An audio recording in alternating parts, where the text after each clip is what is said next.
Okay. How do you guys like my Crip impression?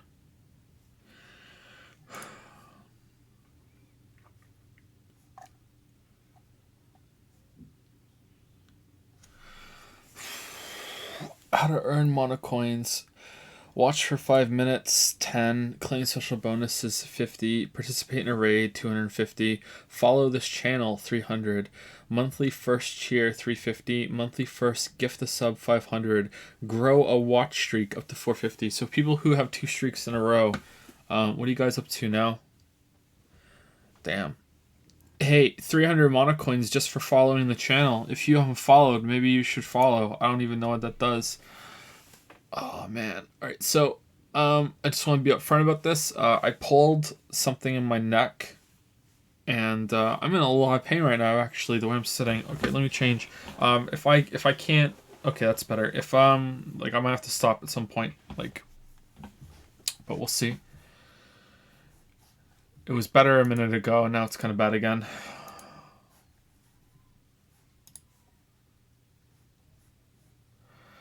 Resident Evil 3 pre-purchased now already? Man, Jill looks so much better than Claire. Claire looked kind of turtley sometimes. Jill looks like they did the Jill face better. Release date 3rd of April or the 4th of March. When's that out? We should play that. That's gonna be fun. All right, let's go. Disco Elysium. Boot it up. Oh my god. Oh.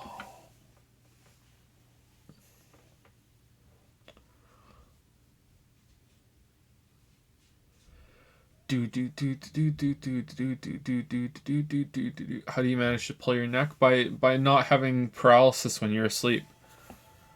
You have no idea how many times I wake up with some bullshit injury because of narcolepsy.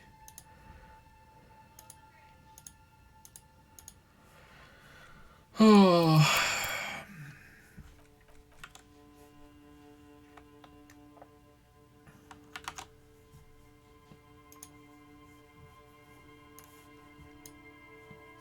Oh, okay. Looking right doesn't work. All right, so I'm going to look to the left for chat today.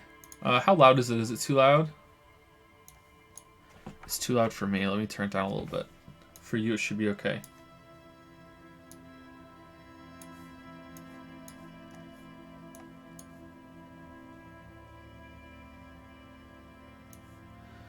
Forza is playing Jump King.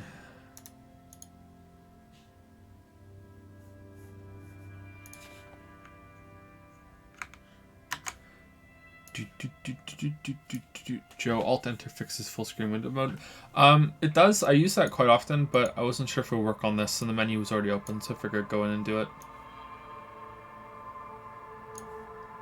I wish that it was just universal and worked on everything, but it doesn't always.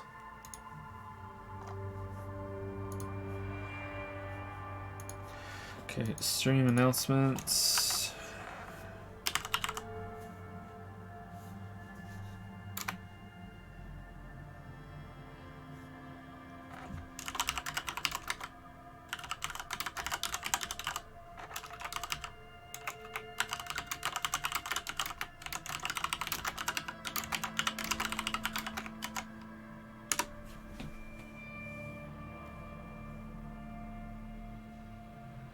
This music reminds me of Action.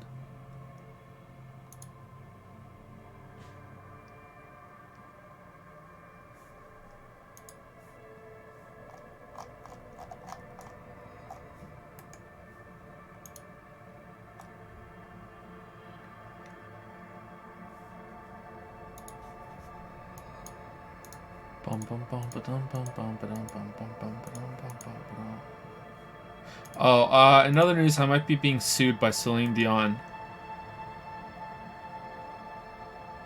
Because of the Dark Souls 3 vid. So wish me luck.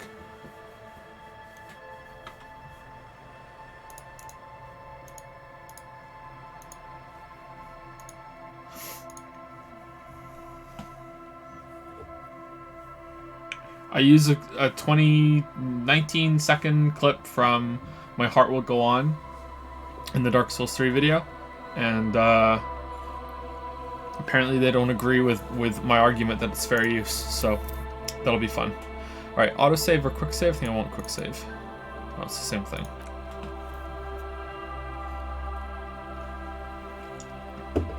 I have surpassed 50% to 11,037. Well, I hope you don't get it today, because I'm not capable of dabbing today.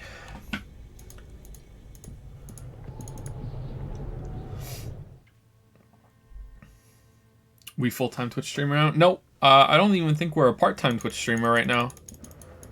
We stream about 9 hours a week. Which reminds me, I haven't put the prompt up for the Q&A. So actually a little bit more than 9 hours a week, depending on how it goes. Did we not come in here last time?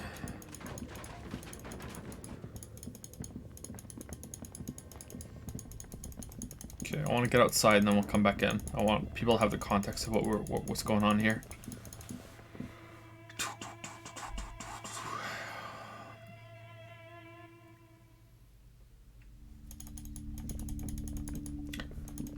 So let me tell you a horror story that happened yesterday. I record chat on another computer to render with the streams afterwards, so they go up on YouTube. So at the end of yesterday's stream, I hit asterisk on the other computer's keyboard, which is my hotkey for starting and stopping recording with desktop capture. And I hit the asterisk key after the end of yesterday's stream, and the notification popped up, recording has started. Dun, dun, dun. So then I looked back, and I'm like, okay, well, if recording had started when I hit that button, I hit the button at the beginning of stream, so what happened? So I looked back, and the file that stopped last time was 24 hours long. So I forgot to stop it after Tuesday's stream, so it just recorded the desktop until the start of yesterday's stream. So when I hit asterisk, it stopped that recording instead of starting the new one. So there you go. There's a horror story in 2 parts for you. Alright, so this is Disco Elysium, or Bistro Asylum, or Discord Museum, or I don't know, I think I'm out of them. I don't think I have another one. So we're a cop or a detective, and there's different kind of things that we have, different kind of cops that there are in this game. Can I find it? Where's our... Here we go. We're a superstar cop, we're a sorry cop, we're a bit of a boring cop, we're not an apocalypse cop. We're a little bit communist, we're a little bit fascist, we're a little bit ultra-liberal, and we're a little bit of a moralist. I don't know why we got those points.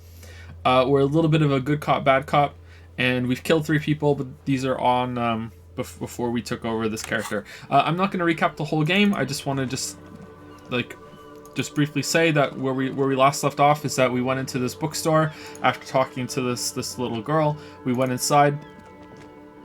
And after we went inside, we ignored the owner of the shop, which is the little girl's mother, supposedly. And instead of talking to her, we just went down here and we opened these curtains, and she was like, "No, don't open the curtains, the occult."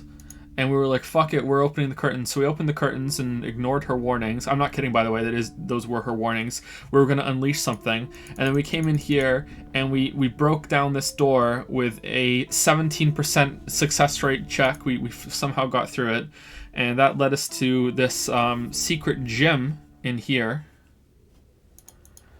And in the secret gym, there were stairs, and we went up here, and there's like this room where some people were designing a video game, but this is like alternate history Earth or something. I don't know. Like I'm guessing we're after the fall of civilization in our world, but they don't have computers the way that we have computers. It's kind of like Fallout. Anyway, they were making a video game in here that was like you phone in to take part of it. And then there's a door over here after we went through this shit, and that's where we left off. But there's something up here that I didn't see, so we're gonna go up here and look at this. And I don't know if I'm gonna be very funny today, guys. Like, I'm actually in like a fair amount of pain right now. Sorry. Postcard La Delta 51. Okay, is there any tear in here?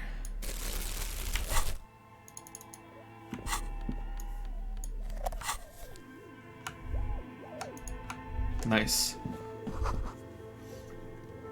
I pulled my shoulder, my neck, sorry.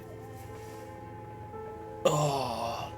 Did you just apologize for being in pain? Yeah, like it's not RP to be the sorry cop. Does someone live here?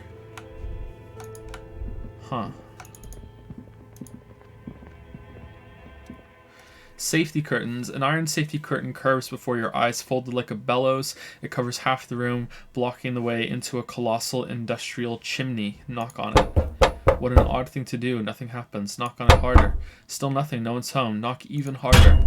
Those curtains prove to be surprisingly sturdy. Your fist hurts now. And your neck. Can you please try to refrain from attacking random things? This is not random. This is significant.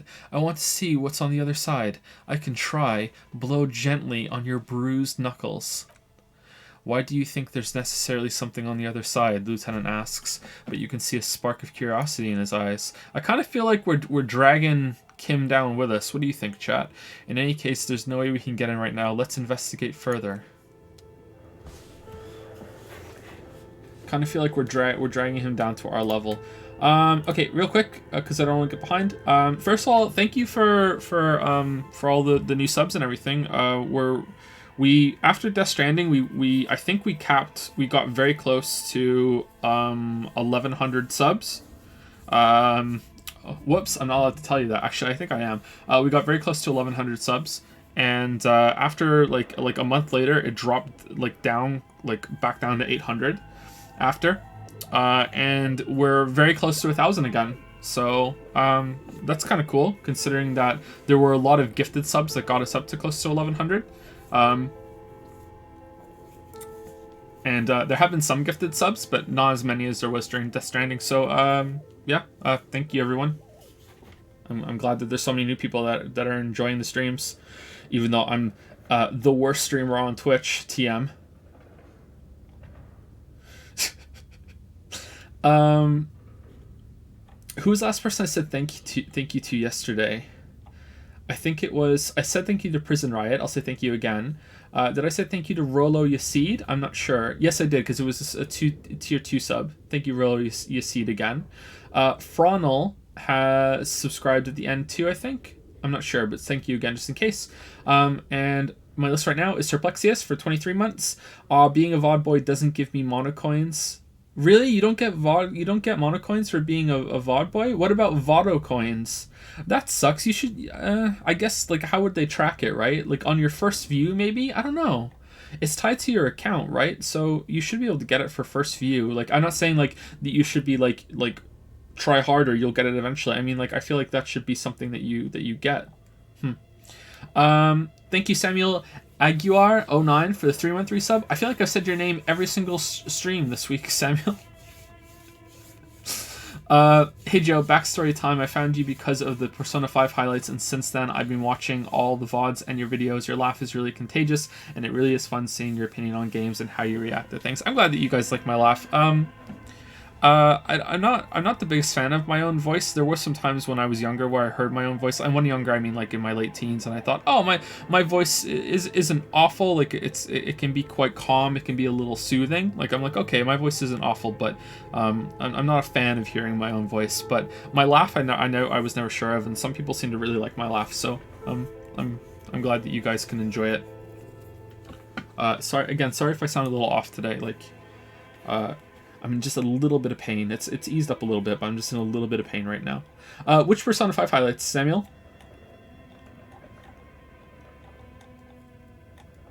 Thank you, frickin' moron, for the 24-month resub. Perception trivial failure. Wow, can't believe I'm already here for 2 months. What a time to be alive. Thank you, frickin' moron. Pretty smart comment from a frickin' moron. 2 months in the Disco Dragons. Thank you very much. The one with over 1 million views, the Papa John's one? Yeah, it's pretty good. You have a very multifaceted laugh, so it's a little different each time. Do I? Is that a good thing? I don't know. Yeah, I listen to you to fall asleep too. You have a great relaxing voice. Maybe I should do some sleep relaxation videos or some ASMR or something.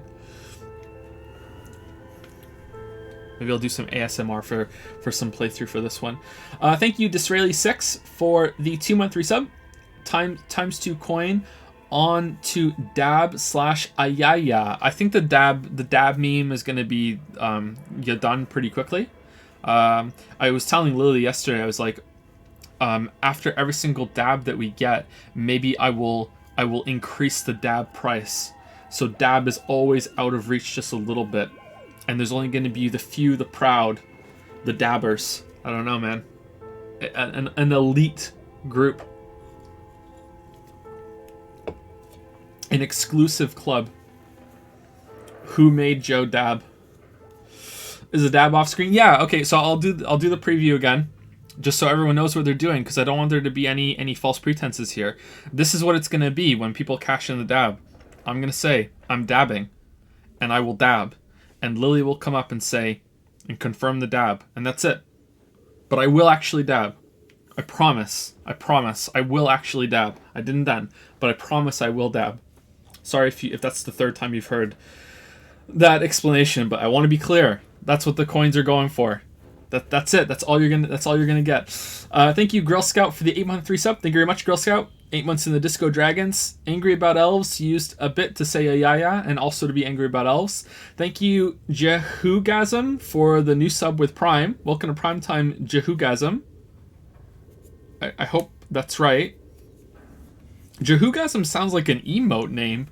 Thank you, Jehugasm. Bloody Hilarious used some bits to say which skill aspect is our waifu so far. We actually haven't chanified anything for the whole playthrough so far. So I think maybe we're weebs in remission. So we'll see how it goes. Thank you, Sick Joe Cool, for gifting a sub to Lack Saint. Welcome to the Disco Dragons, Lack Saint. Welcome. Thank you, Sick Cool.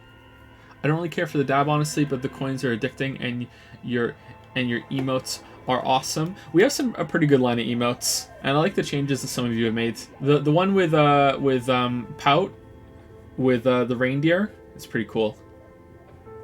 Don't worry, guys, that little Canadian wouldn't even be able to lie about having dabbed, even if you wanted to. That's true. I agree with those words. Bloody Hilarious used 50 bits to say, as for me, I'm partial to Logic Chan. She's very snarky sometimes. I don't think we've seen much of Logic Chan. Logic Chan, Volition Chan, Inland Empire Chan. Oh man, Inland Empire Chan would be into some freaky stuff, I think. No, we haven't chanified anything. It's the first time for everything. And last but not least on my list right now is Eltaras. Thank you very much, Eltaras, for the 5-month resub. 5 months in the Disco Dragons. We're doing some cringe today, apparently. Thank you very much, Eltaras. Hope you're well. Wasn't there a Chan last stream? I think as a joke I said Mailbox Chan, but that was only as a joke. Wasn't a real Chan.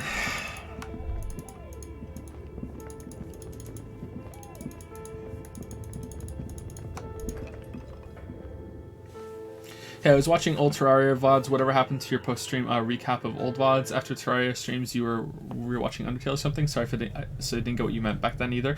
Oh, so we used to play videos and old streams whenever the streams weren't live, and we just kind of fell away from it. I don't think people were really into it all that much. Like, I can resume doing that if you want. Like, I was uploading the videos to Twitch, and they were playing whenever the stream was down. So like, whenever you came to the channel, there was always something playing. We just kind of fell out of habit with it. An ice cream maker, defrosted and unplugged. Okay. Ice bear fridge. You see a terrifying ice bear with a strange compartment in its belly. The door is covered in frost, and the bear's eyes are glowing red. The bear looks oddly realistic. Is it taxidermy? What? There's quite a bit of taxidermy in this game. What is this thing? It looks like a giant ice bear. Crack open the door. The lieutenant doesn't answer. His eyes are glued to the animal. A sharp slice of light shines out from its mysterious belly door. Ooh, a belly door. Crack open the door. Ooh. A gust of freezing cold air rushes to greet you. You hear a low grumble as the bear regulates itself. This is the inside of a refrigerator. Despair.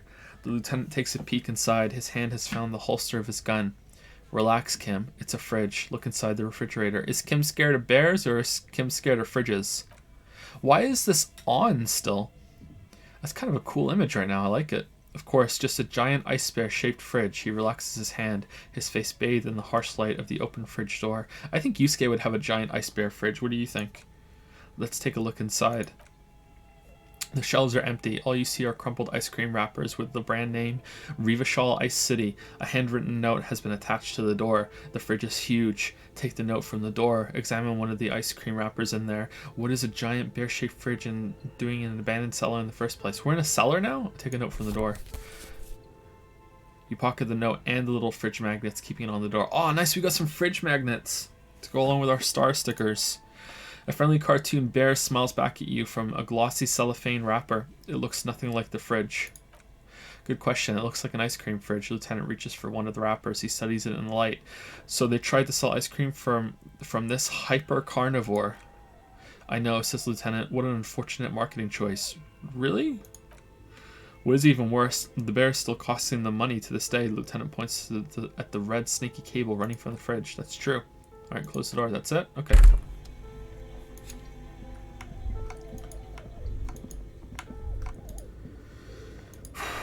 The wall collapsed. It's inaccessible now. Central furnace. A thick layer of coal dust covers the furnace, coloring it pitch black. Looks like the furnace has a face, and it's a face of agony. Thank you, Inland Empire-chan. Kim, what is this thing? Is it a furnace? Looks like an old central furnace used to heat the building. It's connected to the chimney. He opens the door and gingerly peeks inside. No one has used it in ages. No signs of recent fire, only dead rats. Look inside the furnace, smear your hands with coal, kick it with your foot, leave. Look inside the furnace. It's dark and grimy here. In the darkness you can hear chatter. It's coming from above. A voice or several voices talking to each other near the smoke chamber upstairs. What are you doing? The lieutenant asks when he sees you climb halfway inside the furnace. I'm hallucinating. I hear the murderer of the hanged man talking. I'm not sure, Kim, but I think I can hear someone talking upstairs. Wait, really? He looks up at the ceiling. Maybe it's coming from behind those safety curtains we saw upstairs. We should ask the lady in the bookstore what's going on with these curtains. Smear your hands with coal. A lush layer of coal now covers your skin, sinking into the wrinkles. Your hands look ancient. Maybe you could paint something with this coal. Leave a cave painting for future archaeologists. No, that would be stupid. Meanwhile, I'm already doing it. Kick it with your foot. All right, here we go. Kick. Oh no, we died. You feel something in your chest and a natural pressure. It's spreading to your left arm, your jaw. All right, I think we're actually dead, right? Because we don't have any healing. I'm sure it's just heartburn. Oh god. Oh, we just got our shit together as we're dying. Trying to remain conscious. All right, cool. We got our shit together as we died.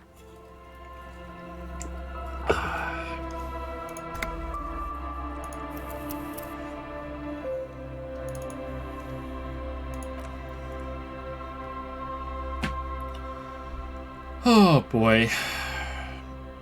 Puckered Starfish used 50 bits to say my power surged and cut out at 12:10. My Wi-Fi works, but my LAN connections are toast. We'll fix later. Everyone in chat, buy a surge protector for your important stuff. Sorry to hear that, Puckered Starfish. Let's get an F in the chat, boys and girls. Sorry. 100 Pounds has resubscribed for 12 months. Damn, that's a lot of Fs. Welcome to the 1 year club, 100 Pounds. Thank you very much. 1 year in the Rub-a-Dub sub club. Thank you very much. Game Sucks has subscribed for the first time with Prime. Oh, I hope you're not talking about this game, Game Sucks, or else you might have made some enemies for life in chat. Because the truth is, we already have a Chan. It's Disco Elysium Chan. Everyone loves this game. Thank you for the new sub. Game Sucks. And Samuel Aguiar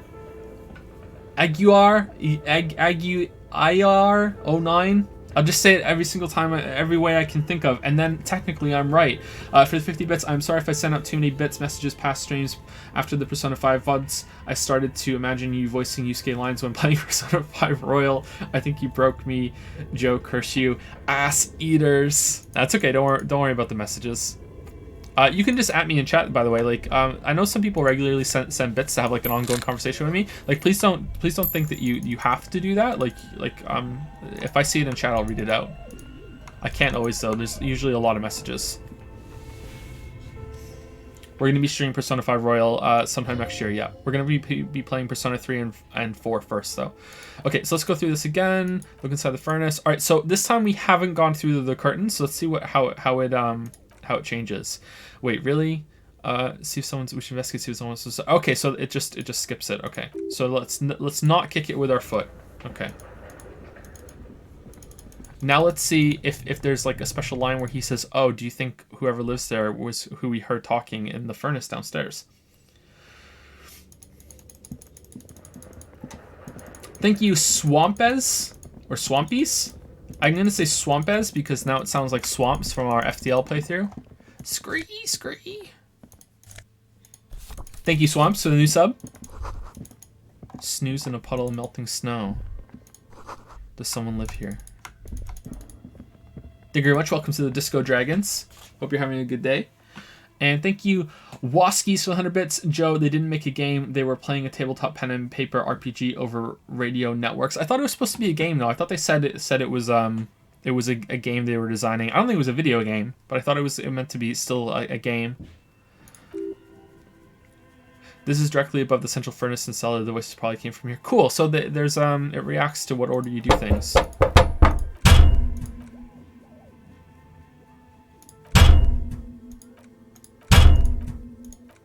Okay, let's save it. What if we just keep knocking?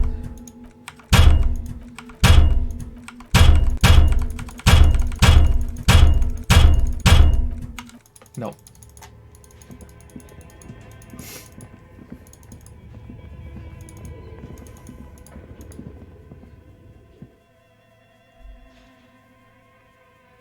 Wondering if we were gonna die if we kept doing it.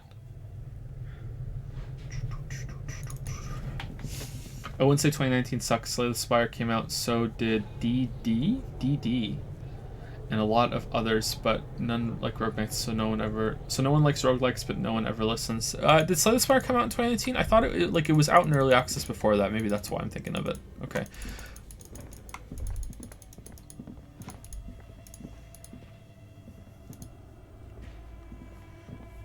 Yellow is more important than green, right?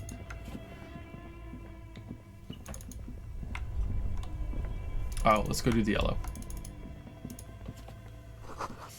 The flashlight casts a strange shadow.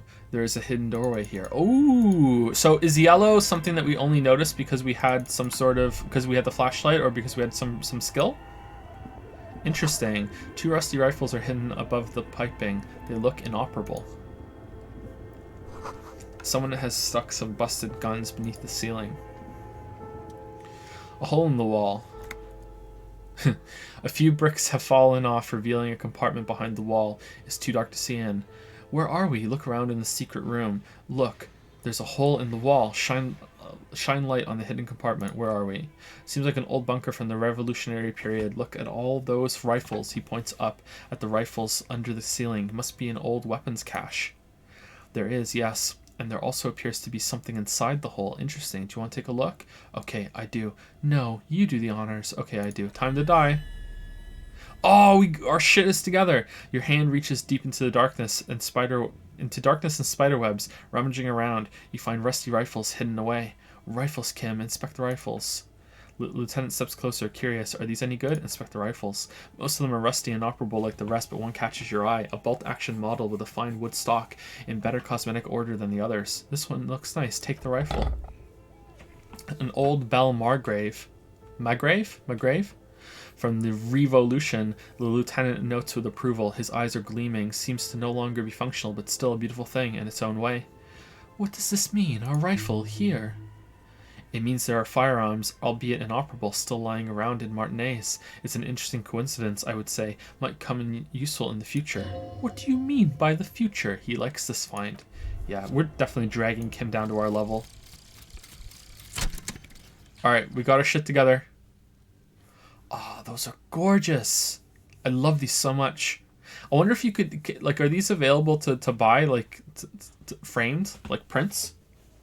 Hang them on the wall. I have my shit together. Bizarre scientific news from Revachol West today, where a police officer's shit has been observed at a pressure of around 495 gigadecimals.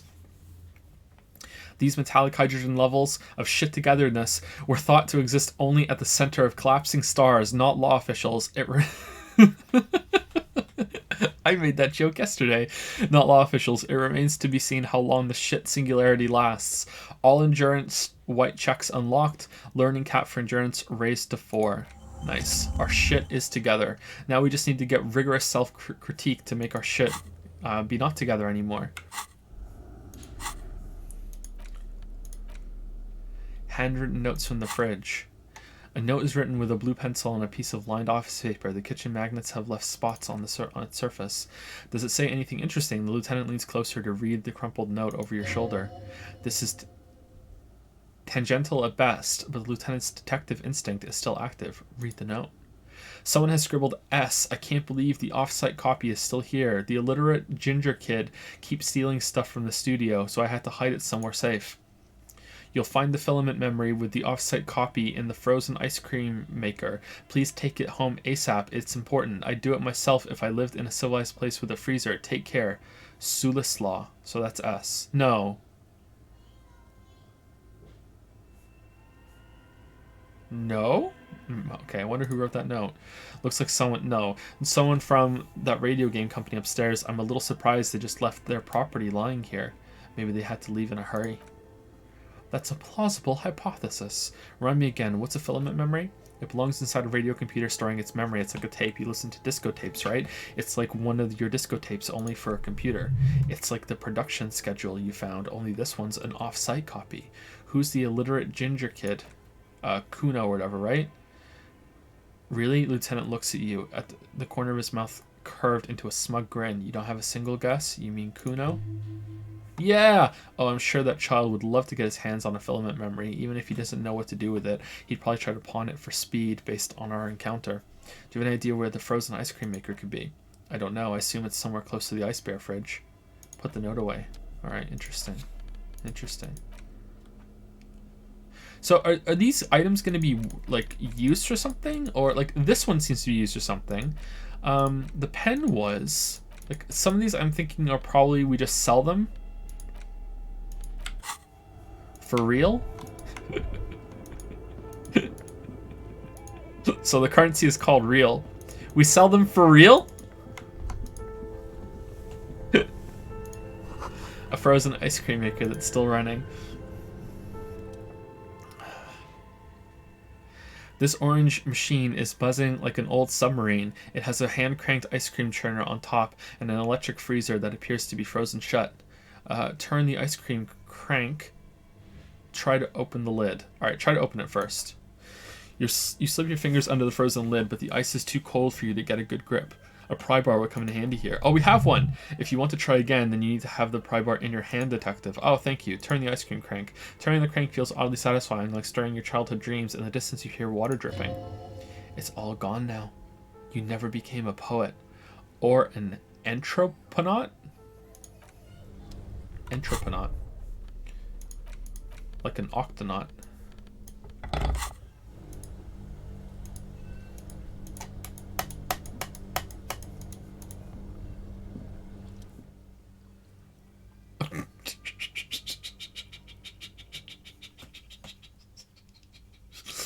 Oh, man. Okay, let's save it in case we die. If we lose morale, that's fine, but I just... in case we die. Alright, here we go. Oh, that was a mistake. Alright. Okay, I do feel a bit better, though. Oh, man. Oh, man.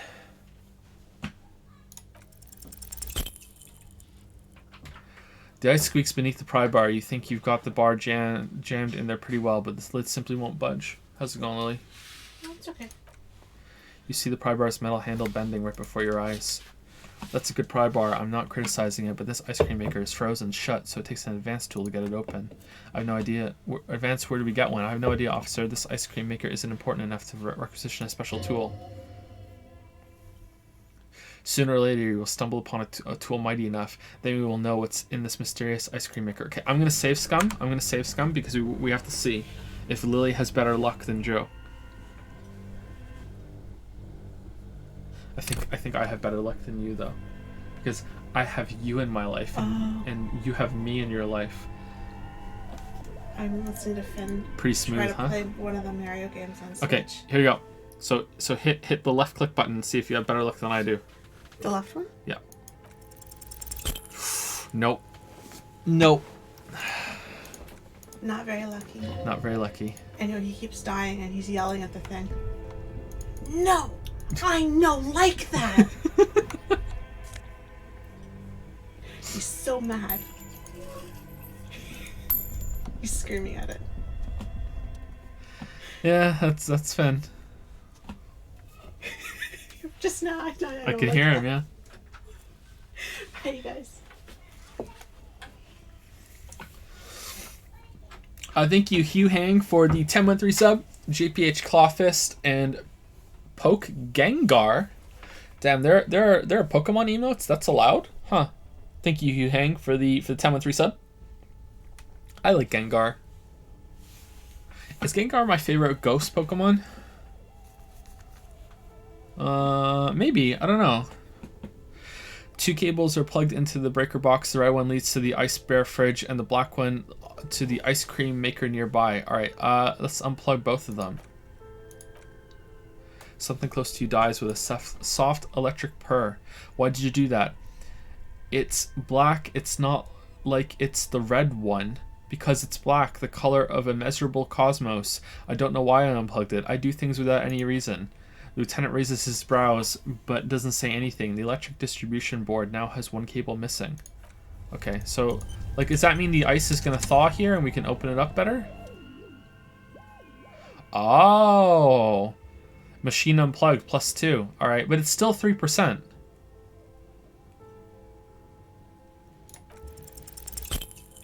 Oh man, pretty close actually. Shit.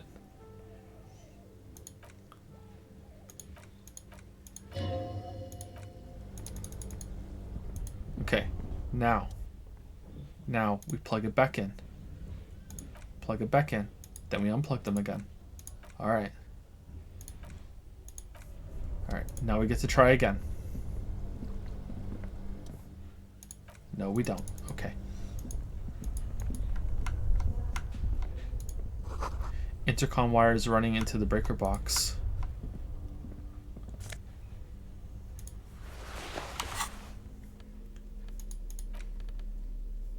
Oh, this is orange. Why is... Oh, because it was new. Never mind. Insane mesh tank top. Drama.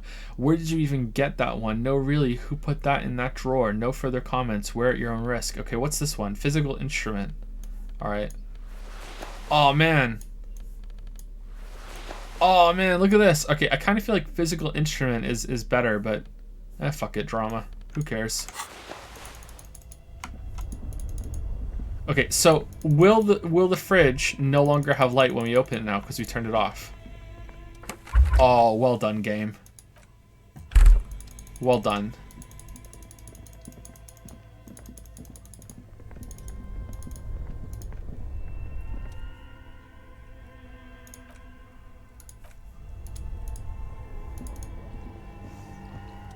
Okay, so this is off, and the other... is that gonna break it? Didn't it say something about how you have to keep it frozen? Maybe we should turn it back on.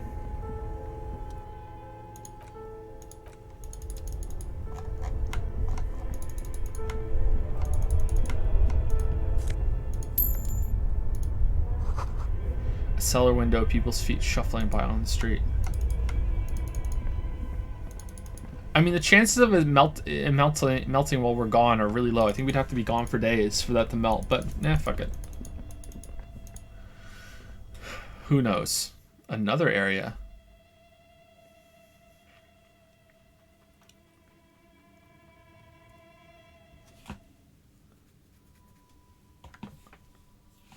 Oh, we're here. Wait, could we have always gotten down there?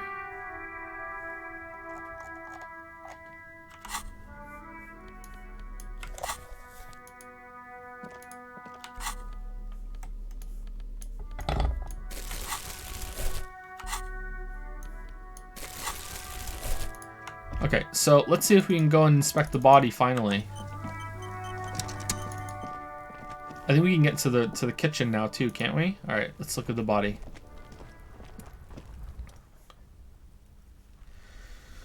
There he is, looking right through you with his white eyes. The body below is entirely dedicated to that corpse smell. Emitting it is all it does now. It's raining instead of snowing.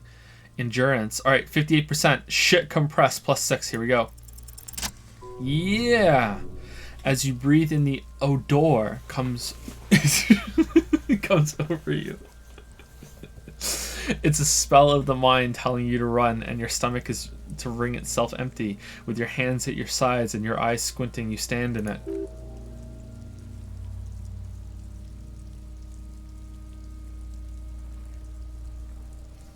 It's a puzzle. What's hanging in front of you is a puzzle of decaying flesh, tattoos, and tendons. Monocoins got eaten because the guy posted a link.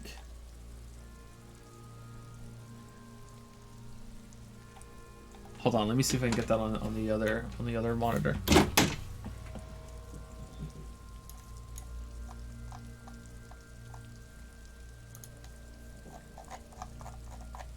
No, can you post it again?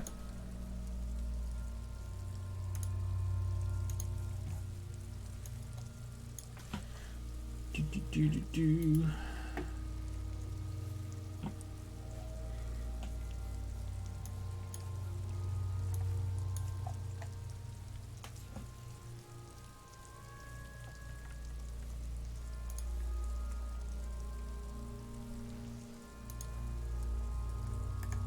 There it is, I got it now.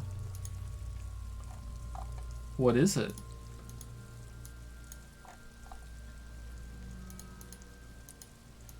It's not loading.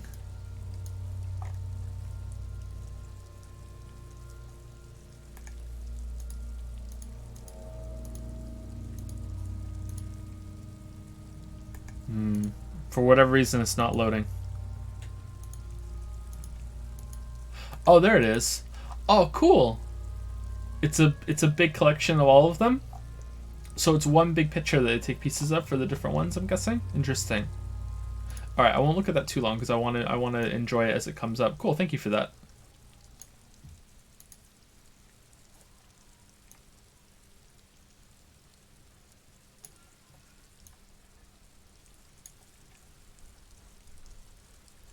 Remember, health damage reduces rolls by 1, same as morale for psych checks. I don't think I learned that, so I'll just eat it until I notice it. And honestly, I think I'd rather wait and see if I get some free health bonuses than use the items.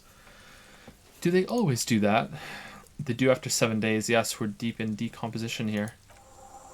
The man before you is naked, but for a pair of underpants and enameled boots. Yeah, seriously, they're stormtrooper boots. His skin is greenish, marbled with decaying veins and blotched by lividity.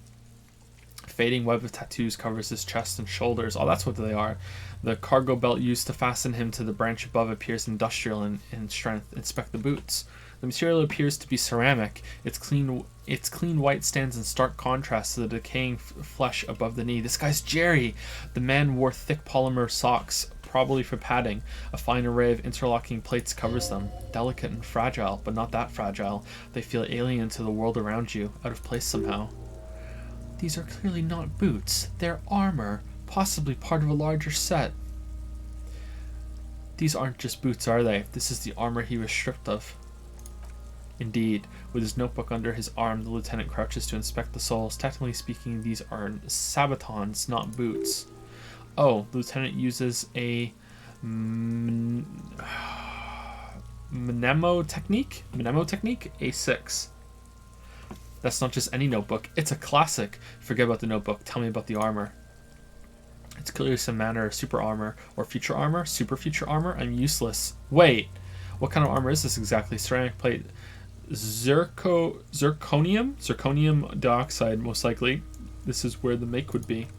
Under the heel, Fairweather. He turns the boot slightly. Fairweather model T500 VE. I'm guessing that's vitreous enamel. This is advanced stuff. Where's the rest of it? Scavenged by the locals. Material looks out of place here. Knock on the boot. Pull the boot off. Back off and look at the corpse. Where's the rest of it? He nods. Piece by piece. He's been out for several days. It would be odd if they didn't. We should keep a lookout for these pieces. The armor could yield information. He nods toward Kuno, who's eyeing you suspiciously. This is one thing he might actually know. Maybe he was just wearing these boots and there's no rest of the armor? Understood. The sabatons dangle off the man's decaying form, ageless and synthetic. The material looks out of place here. It is. It's expensive. The lieutenant draws a line in the condensation on the ceramic with his index finger. We've requested similar material for our tactical units for years now. The constabularies deemed it too costly. In that time, we've lost 6 men to semi-automatics. How much are we talking about? For a full set, about 4 years of wages. For the northwest region of Revachol, an officer's average yearly income is 5,500 real. For real, unadjusted for rank. Wait, my yearly pay is 5,500 real? Ka-ching, baby, nod to the boots. That's a lot, I take it. Not too much, yes, it's enough. Pathetic, I need to hustle more and hate less. Sounds puny, no wonder I can't pay my hostel bill. Let's go 3. It's a sorry situation, I agree. How could this man afford such expensive hardware? That's for us to find out. He checks his notes. Mr. Gart implied he was security personnel for the harbor company. This confirms my own assumptions. Initial report? These look pretty advanced for a security guard. I agree. This equipment is way beyond what a guard can afford. Knock on the boot. A small bell-like sound fills the air, like tapping on the side of a porcelain cup. Sounds fragile. But not that fragile. It's anything but. This material is a kinetic redistributor. It spreads kinetic energy horizontally from plate to plate, dissipating it entirely. He points to the boots. See? Faint organic lines cover the plates where they separate into smaller ones. These plates then divide into smaller plates until there are hundreds of them altogether. Like whorls of floorboards. I feel like I've seen that word before. The design looks organic, influenced by highly resistant wood materials like lignum vitae and ebony perhaps. What does this remind me of? If trees were made of porcelain, this is what their crisscross sections would look like. Oh, that's a cool line. Run your finger over the lines. The smooth, glossy surface fractures into ever more intricate interconnections, peaking on the right sabaton, where you notice an ass. The whorls are in the shape of a letter and number combination. E50, whatever. Point to it. Looks like there's a serial number on the right sabaton. Good. Can you read it to me? He tips the drying ballpoint of his pen on the tongue. X5411037. Let's lie.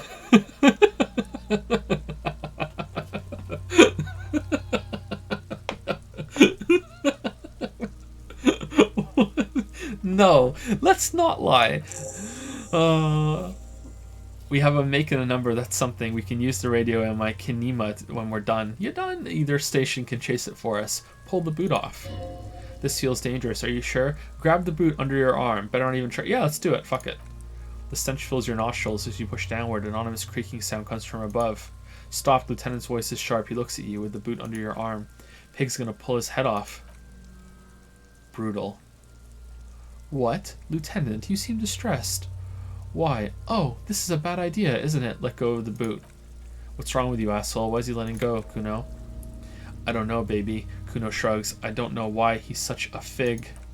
Officer, if I may ask, what were you trying to achieve by pulling on the deceased foot? Oh, we can't answer. Okay, back off and look at the corpse. I mean, I don't think our character would do that, but I kind of want to see what happens. Like, will it animate the head coming off?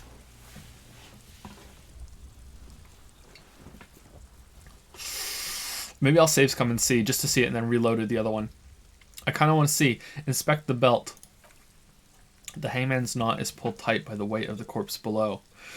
Yellow hard-edged polyester cuts into his neck. Above, a sliding buckle ties the belt to the branch.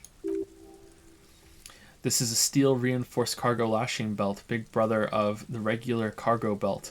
It's used for tying cargo under 6 rotor airships. Don't ask me how I know, but this is the lashing belt used for airlifting cargo. Airlifting? I thought it was used on lorries for strapping cargo to them. Apparently this is the reinforced kind for air transport. My brain tells me so. He nods. The local harbor uses 6 rotors to shuffle containers around. I get the sense they used whatever was on hand without paying much attention to not incriminating themselves. Okay, I feel like I read that wrong. Sorry.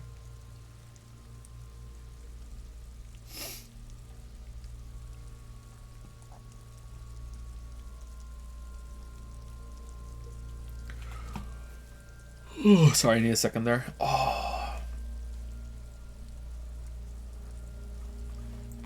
We're assuming dock workers from the harbor did it.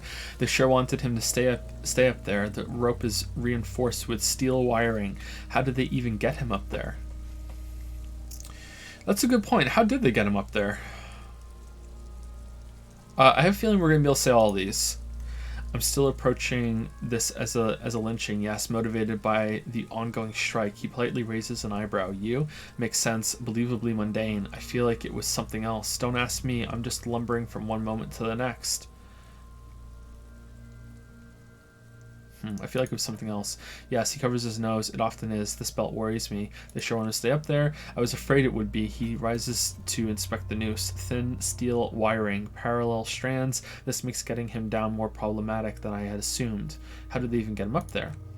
A noose is one of those things that's easier to use one way around. He points to the buckle, tying the belt to the branch above. Did they climb up using the kid's ladder? Point to the one side of the tree. That ladder can't carry a grown man. I didn't see any splintering either. Did you? I think they lassoed the branch, then pulled him on the belt to close the buckle. He makes a pulling motion. Could be. The shape of the branch supports the theory.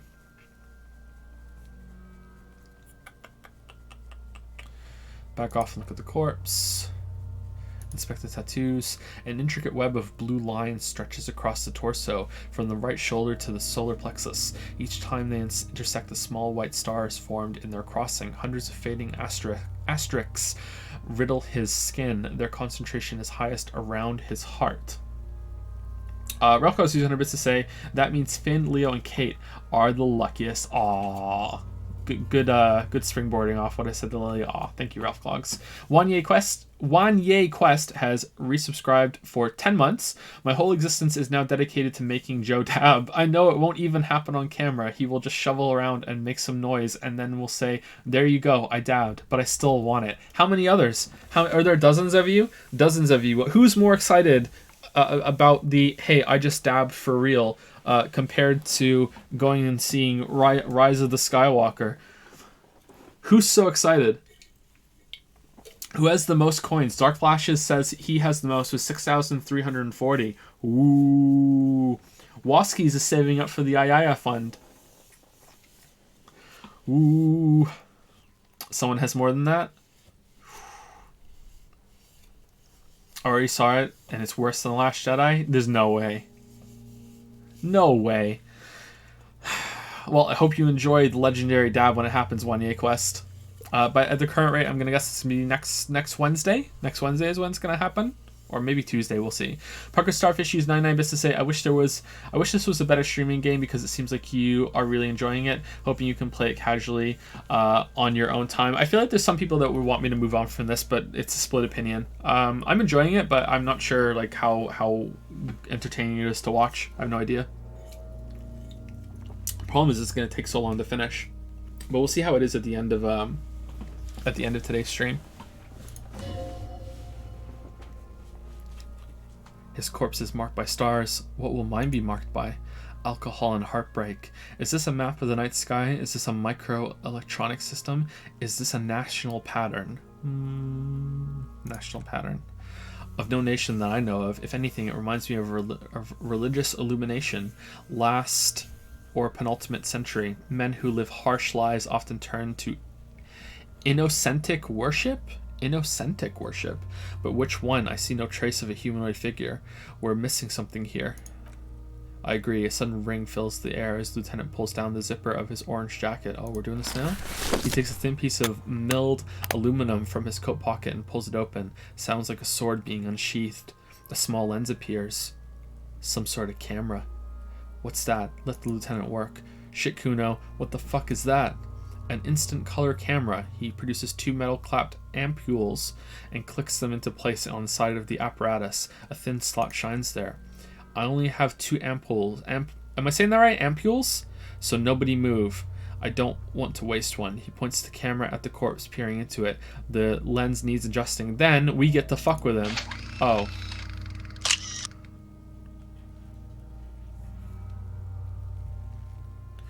A sound, a shrill flash, followed by the breaking of a small ampule of glass. You see streams of color pour onto the thick, glossy piece of paper rolling out. That looks good. Good sense of style in this game. On it, a color-perfect copy of the dead man's tattooed chest, in case we need it, the lieutenant says, and shakes the paper, letting it dry in the cold wind. Cool machine. What do we need this photo for? Cool machine. Yes, he slides the camera closed and tucks it away on his belt. It is pretty cool, isn't it? What do we need this photo for? It contains insight to the victim's persona by his build. I'd say this was a man of physical violence. The story he wanted his body to tell was important to him. It is his letter to us. Someone should decipher it. We'll need to show it around. Can I have it? I should look at it later without the corpse smell. Sure, just don't lose it. He hands you the piece of rolled up photo paper. It's no larger than a pack of cigarettes. The glassy-eyed corpse looks by, his mouth mute and his skin as colorful as the chemical rainbow on the photo paper, teeming with opportunistic organisms. Look him in the eye. His eyes are milky white and blind to the world, protruding comically from their sockets. There is no one home, just subaquatic terrors there. Dark brown hair grows on his head. His face is ready to explode from the organic processes inside. The death's head grin has passed. What remains is an unrecognizable mess.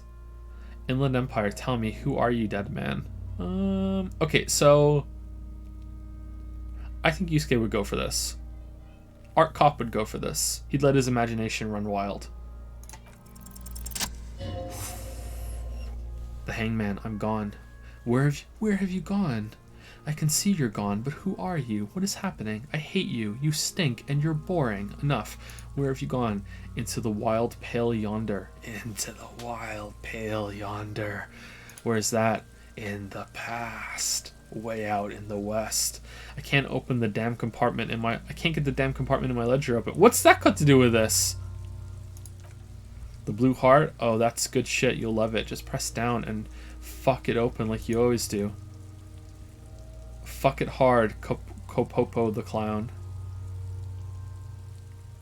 I can see you're gone, but who are you? I'm a joke, look at me. There's nothing funny about you. You are now, but who were you when you were alive? There's nothing funny about jokes either. Who were you when you were alive? A killer, a motherfucker, and a killer. I have another question for you. Go ahead, Kobo. What is happening? What do you mean? I'm talking to you. It's the power of your black frothy liquid starts bubbling on his lips. Imagination. Go ahead, ask me more questions. You fucking love questions. Why do I love questions so much? Why do I love questions so much? Because you're a copperoony. Look at all of them go. Do you want more questions? No, I'm good. Yes, yeah, give me questions. Give me a comical amount of questions. Coming right up, Copperoony. Copperoony Rooney. This is getting upbeat now. Is my name Rooney? Fuck no, you're no Rooney. I do strike myself as a Rooney. No, you don't. Between you and me, your name is probably Harry. Why do I feel like I've forgotten something terrible? Because you have, huh? Yeah, I wonder what happened here. Who killed you? Love did me in, brother Kopo. It was love all along. Can you ask me a question? Sure, Lobo. I can ask you a question. Why are you doing this? Looking at my face, motionless, looking into my eyes, standing here. Why are you investigating my murder? I don't have anything else to do. This case is all I have, because he told me to, not toward Kim. Maybe this will lead to something indescribable, unforeseen, miraculous. Ha, the clown lips on the corpse appear to smile. The face rotates before you, slowly. I hate you. You stink, and you're boring. Do I remind you of someone? A child born with maulers? Mahler's disease, harlequinism, grown up miraculously, a deep sea creature, a baby affected with harlequinism. You don't remind me of anyone. You sure wriggled out of that one, Coppolini. Enough. You can come back and look into this space any time you want. Humor yourself with my harlequin features. Ask me your little questions. Freshen your memory. Create associations. Remind yourself of your mortality. Copolopo. Squint and take a step back. As you narrow your eyes, the monster before you blurs into a violent mess of green and pink. This is a trick. You've done it before. Pink is where the blood settled in the first hours post-mortem. You can use it to see if the corpse has been tampered with. Does his position at the time of death match the discoloration? Only the lower extremities are pink with a dash of blue. His fatted hands, thighs, and his neck just above the noose. The rest of the corpse appears dark green in the cold spring air. Okay, so something I'm really enjoying about this game is how you still have abilities and skills that survive the amnesia, but in a fragmented way. So instead of understanding what you're doing, it's been obfuscated into this system where you are like speaking to the different parts of your mind. And I don't know if I doubt it's literal. Maybe, I don't know. The game's kind of weird, but I really enjoy how that interaction is working. There's a lot like amnesia is quite common in media. Like I have a story where the main character has amnesia. There's that indie game The Witcher. Jason Bourne. Oh my god, it's really common. And in a game, it doesn't really work that well. But this is kind of cool how it works here. Like typically, you just kind of recover skills and that's it. There's not this feeling that you have broken skills, whereas this is really hitting home that you have broken ones. So I like that. It's interesting. Only the lower extremities are pink with a dash of blue. His fatted hands, thighs, and his neck just above the noose. The rest of the corpse appears dark green in the cold spring air. His face and hands are pink. Thighs too. Stop, relax your eyes.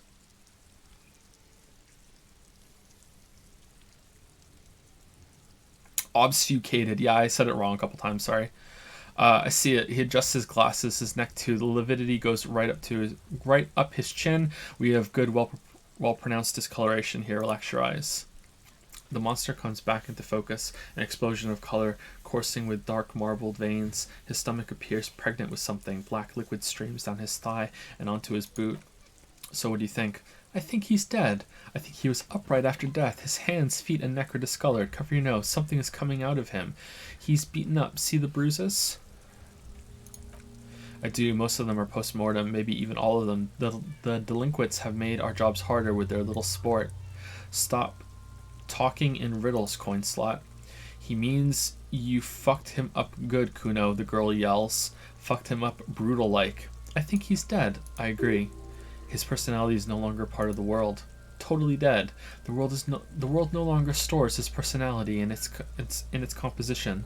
There was a time for that, and it ended 7 days ago. Very well. He nods in agreement with this advanced piece of conceptualization. Having mulled it over, the lieutenant says, "That sounds about right, yes. I think he was upright after death. His hands, feet, and neck are discolored." Agreed. He points to the belt, especially on the neck. The belt acted like a tourniquet, keeping the blood in his head. The hypostasis supports a hanging. Hypostasis? You would still like the hypostasis marks in the neck to be a bit more pronounced. Okay. For some reason, my brain would like the pink to be more pronounced, especially in the neck. Maybe it looks faint to you. He leans closer, covering his nose. It could be more pronounced, actually. Demenot? Could it still be he was moved after death? Maybe he was strangled by someone. There's always a chance. We should check for ligament marks on his neck to see if they are in tune with the belt. We'll have to get him down first. Cover your nose. Something's coming out of him. A pool of blood and feces is eaten into the frozen mud below the man's feet. Purge liquid is dripping into it, drop by drop. The victim appears to have contained no more than half a kilogram of digestion at the time of death. The fuck you saying? F words talking about shit. We got lucky. Maybe he went to the toilet sometime before death. Goddamn right, I'm a F word. Turn around and yell. Maybe he went to the toilet sometime before death. Maybe he doesn't really want to dwell on it too long. Okay, back off and catch your breath. Okay, so how do we get him down? Okay, let's leave, and I want to save it, and I want to see I just want to see if there's an animation for pulling him down.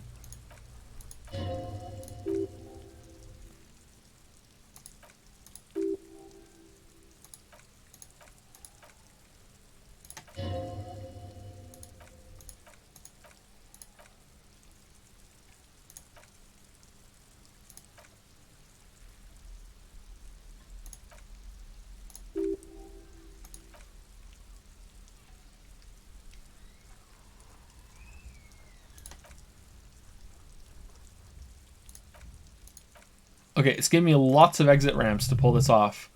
You're sure there's a way to peel them off, but first the body needs to be down, and second, it would probably be better if the lieutenant wasn't around. Sounds like a plan, except steal a dead man's boots, but that would be dishonorable. Refuse for honor, accept. Ah, okay. Alright.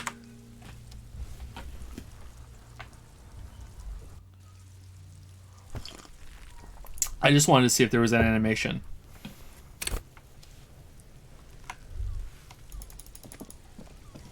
Why has it gone dark down there?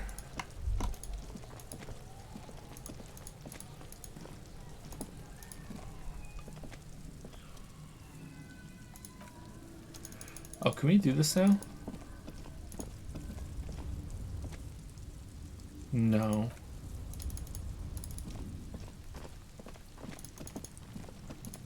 Huh, he stops throwing stones when we're here. Okay, so this leads back to talking to him again, right? Yeah, enough. Alright, so how do we get him down? He stops to think, then checks his notes. Are you sure we finished the preliminary examination of the cadaver? We might miss some of these things once he's down. Step back and have another look first. We've been thorough. Do you have a plan for getting him down? Ooh, 70 experience. We leveled up.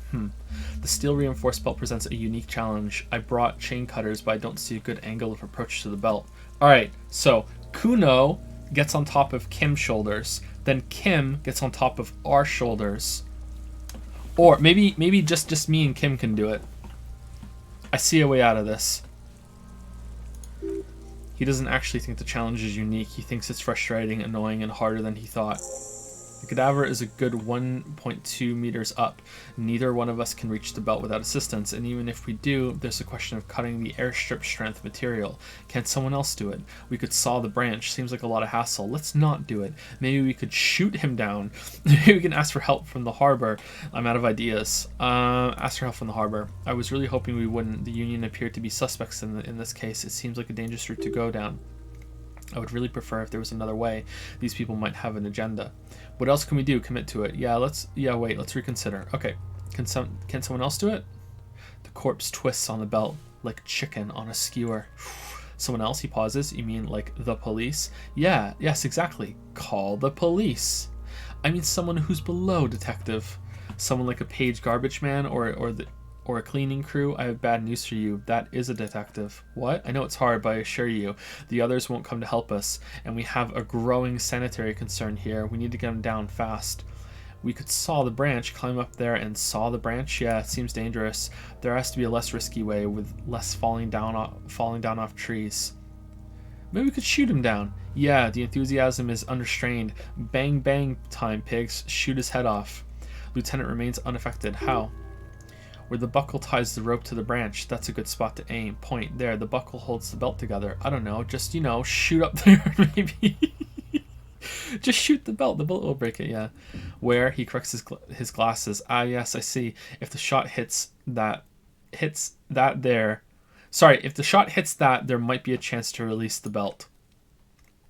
Yeah, now we're talking. Entertain the Kuno with some shit. They'll miss. The pigs will miss Kuno. Take the shot, Lieutenant. What's the worst thing that could happen? Actually, don't. It has bad idea written all over it. Wait, let me try. Yeah, let me try. The man's brow is furrowed. He appears too deep in concentration to even notice what you said. Say nothing, let him choose. Silence. With his elbow sharp, Lieutenant unzips his jacket and produces a lightweight firearm. He drops a paper cartridge in the barrel, separates the scouring stick, and gives the cartridge 5 tucks. That's a okay, whatever. A990 Armistice mass-produced muzzle loader. Ascetic, frugal, one of the most common firearms in the world. Okay, what? What year is it? He then steps back and assumes the phallos test position. I'm sorry, taking aim. The corner of his eye twitches. His finger is on the trigger. Easy does it, partner. Shoot that motherfucker down. Say nothing. Shoot that motherfucker down. He's gonna fucking... No, I believe in you, Kim. The kid's voice is drowned in a shrill blast that echoes off the walls of the surrounding tenements. A cloud of smoke slowly parts in the air as Lieutenant steps back and says to himself, "Shit. God damn it." Feels bad about it. About his eyes mostly, just having bad eyesight probably from a young age. Whatever you do not console him. Fucking idiot. Mulcuppa asshole. Kuno could have hit it easy, but then Kuno's not fucking handicapped, is he? It's okay, man. God damn it. Get your shit together. Try again, maybe? What now? Conclude. Try again, maybe? No, we're lucky as it is. We didn't break anything, and the victim remains uncompromised. He looks around at the windows overlooking the yard. Alright, where'd the bullet go? Someone's deed. Any more mistakes could put us in an unfortunate position with the locals. We have eyes on us. I didn't do us any favors with that. What now?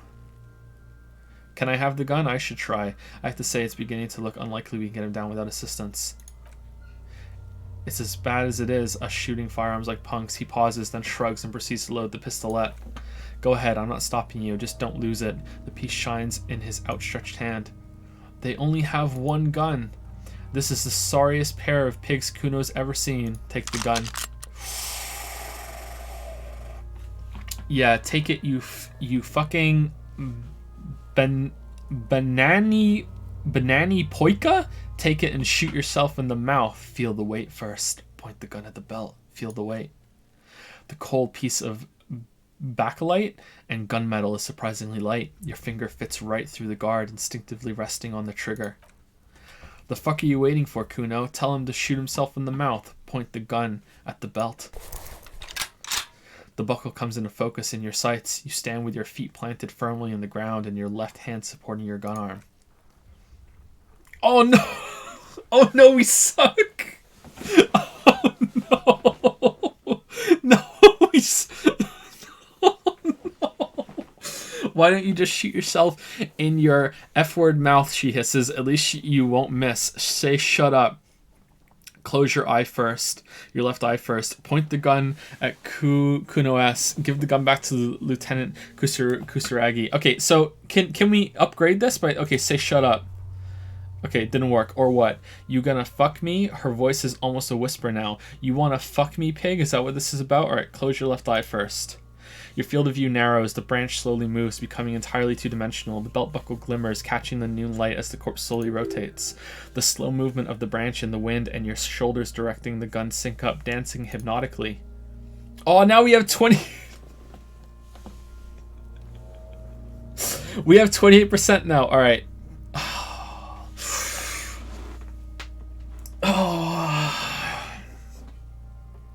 Alright, here we go.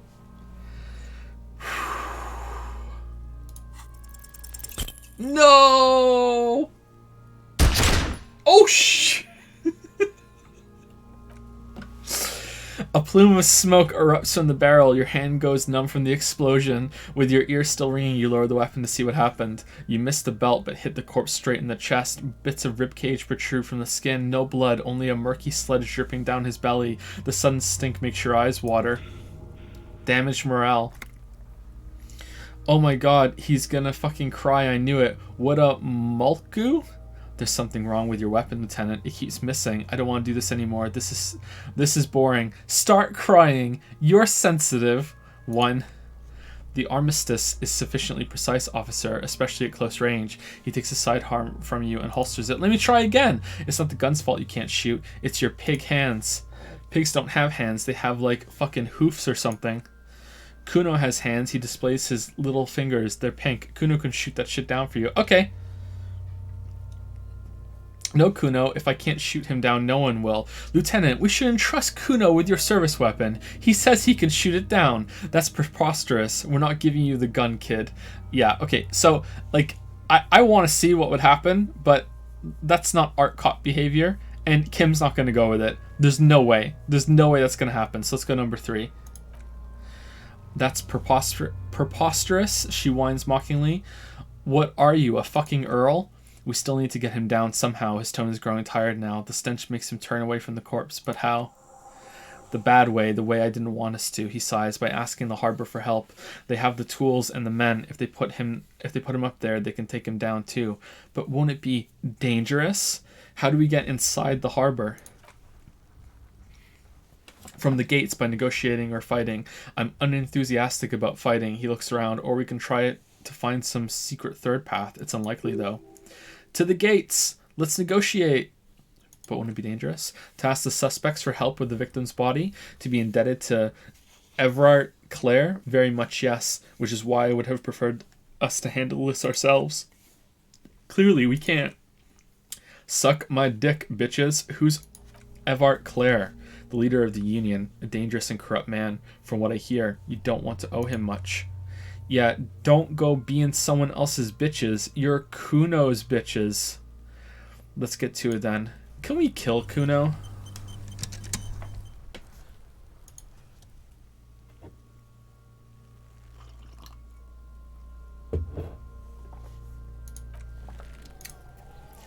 Datapon doesn't like Kuno. Do.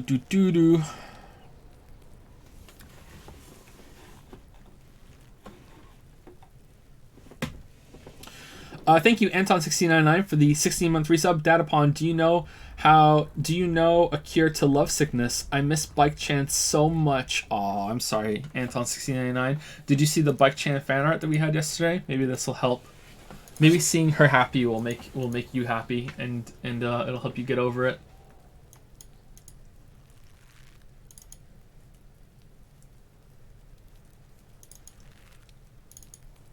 There you go. Bike Chan. Smiling and happy. Maybe that'll help you get over it. Thank you, K Roniverse, for the 15-month resub. I've been meaning to play this myself, but I can't take myself away from Yusuke's later years. Hope your neck is feeling better soon. Dabapon. It's feeling a little better already, actually. I took some Advil before we started. I don't usually like taking painkillers, but if it's something like that, if it's getting in the way of me doing stuff, then I'll usually go for it. But I try not to. But yeah, it's feeling a little better already.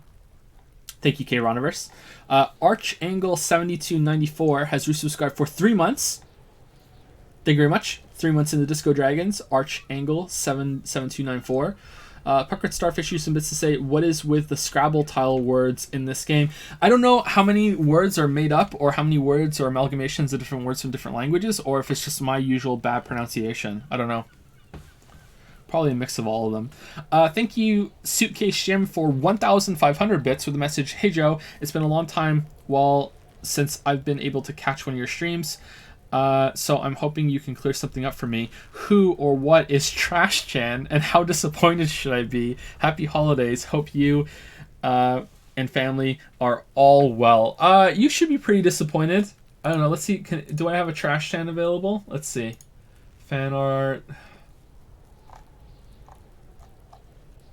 Oldish. Here we go. Yeah, I have a Trash Chan available. This is Trash Chan.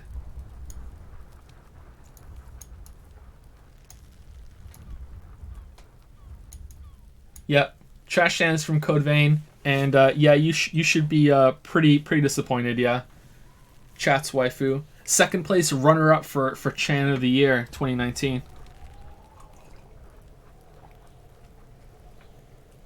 I'm surprised. I thought it would be more of a contest, but no, Bike Chan won it.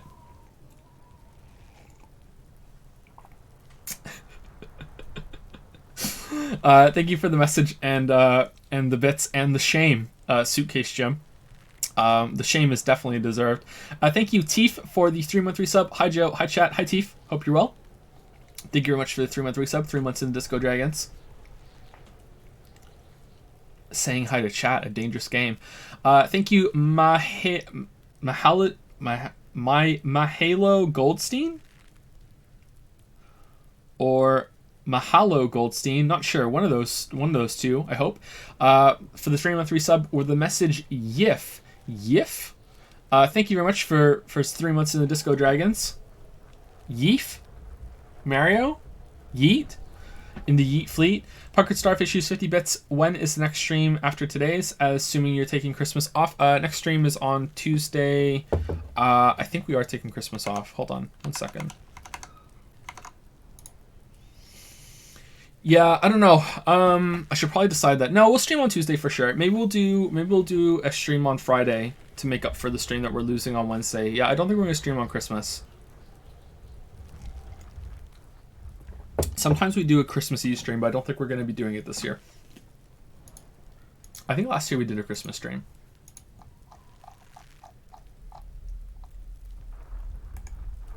Fan art from Madbake. 1 second. I think my middle mouse button is breaking on my mouse.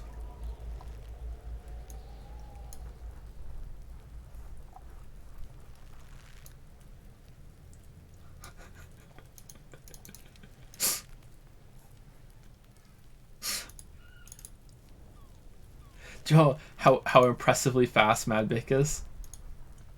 Should have seen the spider snake he drew a couple days ago. Oh man.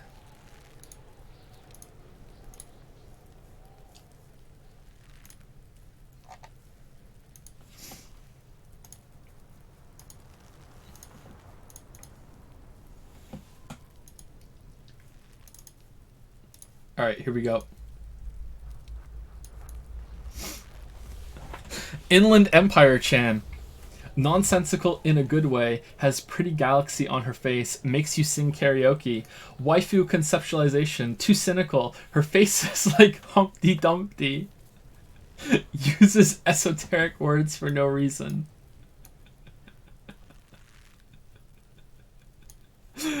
That's actually pretty bang on, right? There's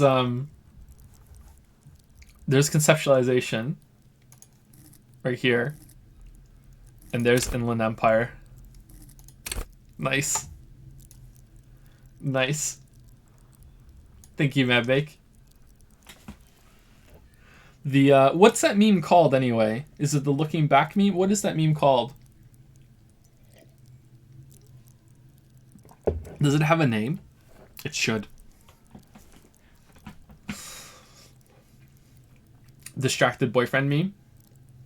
Thank you, Madbake. Art Cup's dilemma, indeed. Exactly. Basically, it shows the artists always teetering between just, the standard conceptualization that you're used to and true madness with true creativity. Falling off the deep end. We've all been there. Okay, so I'm a little upset that we didn't shoot it down. Now we have to go ask for help. I wonder how different the game would be if you did that. Alright, so it's pretty late. Let's see if we can get into the kitchen while it is this time. So it only took 3 streams, but we finally inspected the body.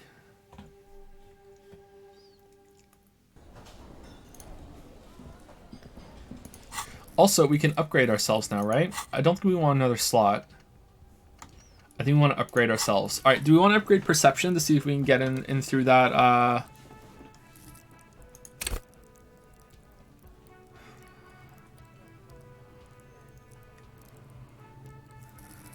bonus from items, bonus from thoughts. Alright, so that's what we have equipped, right?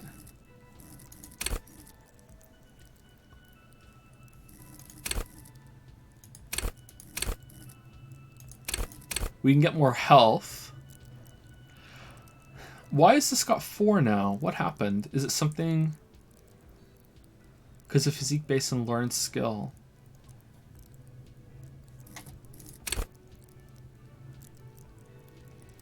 It seems to me that it's short-sighted to just level up something just for something that you need, but fuck it, we'll do it. Alright, now let's see if we can get through first.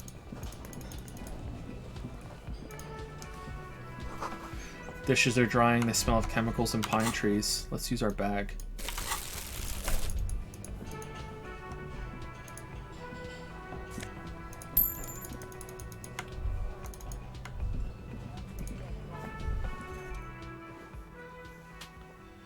Gorasi Quebec? A thin man is smoking below an exhaust hood, occasionally sipping from his mug. This must be the Whirling's cook. As you step in, he nods toward the table and says something in a completely foreign language. The only words you can make out are Gorasi and Quebec. Quebec. Actually, okay, it's definitely not his name. Whatever you do, please do not call him Gorasi Quebec. Please, it's not funny. Ah, Gorasi, I have some questions to ask. Mr. Quebec, I'm here on official police business. Hello, sir. Got time for a few questions? The man puts his cup down and replies something, his left hand drawing arcs in the air. You've got some impressive pots there. He smiles and bangs his ladle against each of the pots in turn. It's almost like music, especially with the sounds of assorted dishes boiling and simmering on the stove. I don't think I need to need anything else. Stay masculine. Aroma of spices, alcohol, and tomato hangs in the air. Oh, we just like stole some money. You see a heavy steel door with a prominent dimple lock. It's painted blue. You immediately feel drawn to the color. Blue is for mystery. Touch the door. Try to push on the door. I wonder where this door leads. I'll be back, door. Mark my words. Touch the door. The cobalt blue surface feels rough to touch. The stainless steel door is flush with its frame on every side.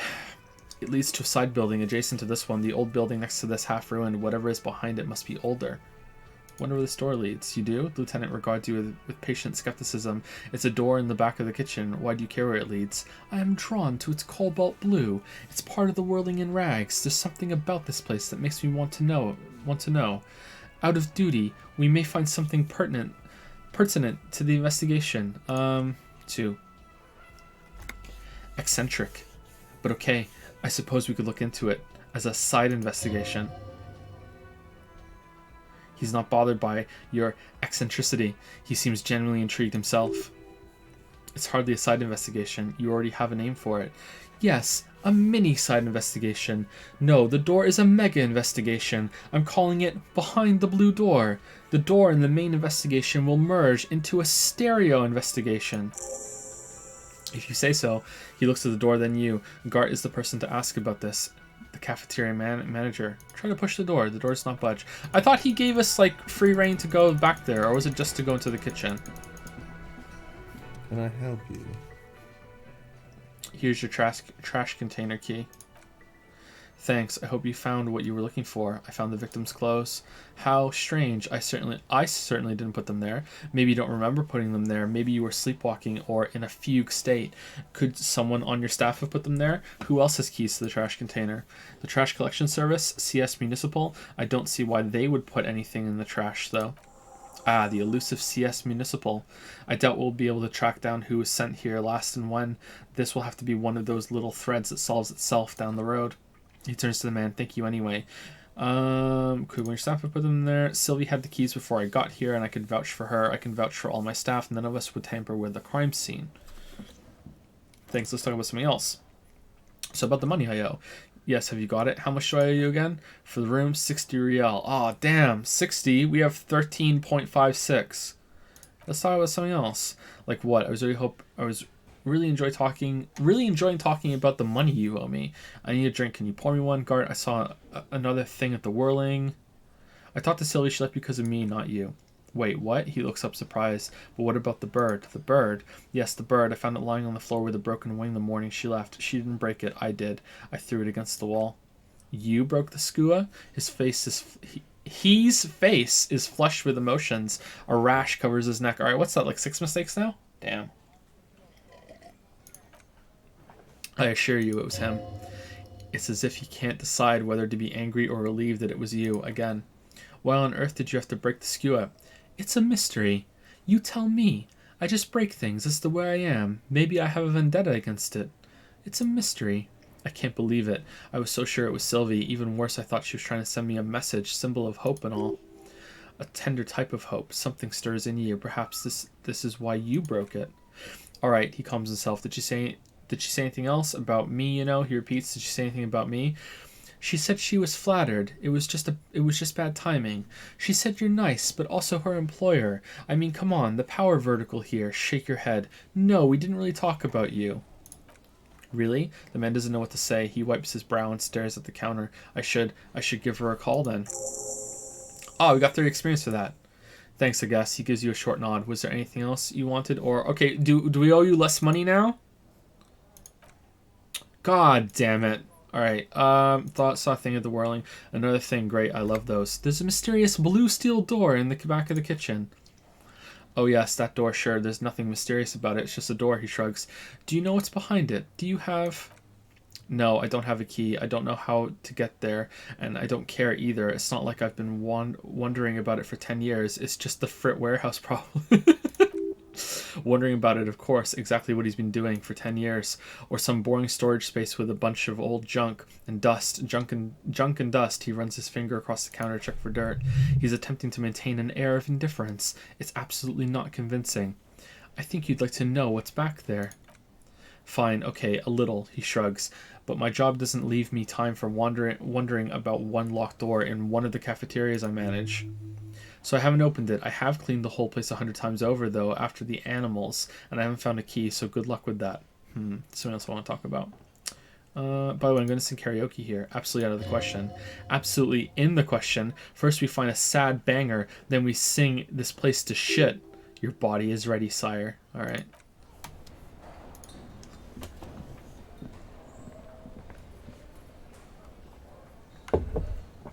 How come we can't get in here? Okay, when is it time to retire for the night? Is it 9 o'clock or... Oh, there's people in here now. Oh, we can't talk to these two. It's all about money, you know. Sleeping dock worker. A man is sleeping at the table wearing mud-caked boots and rolled-down overalls. The back of his shirt reads, Wild Pines, encircled by a logo with a tree.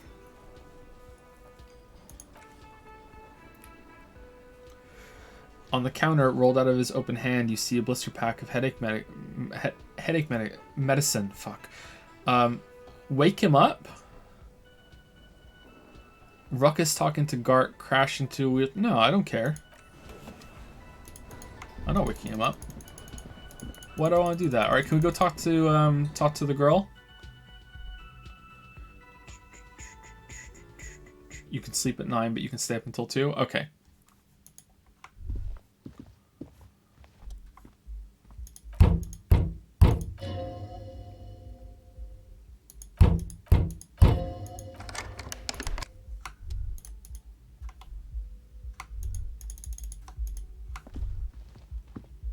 What? Did it change when we came up here? Oh my god, there's so many tear in here. Nice.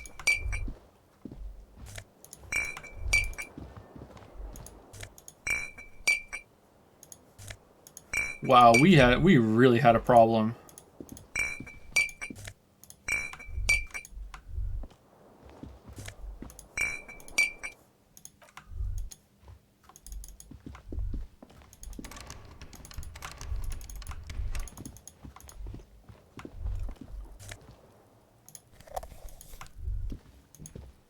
We didn't pick up the cassette tape? Oh shit.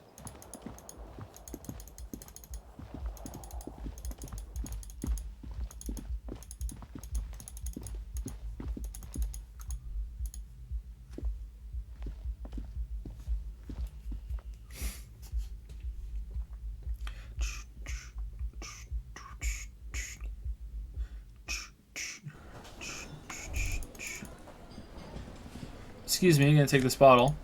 You're not using it anymore. Oh, there's so many more people down here now.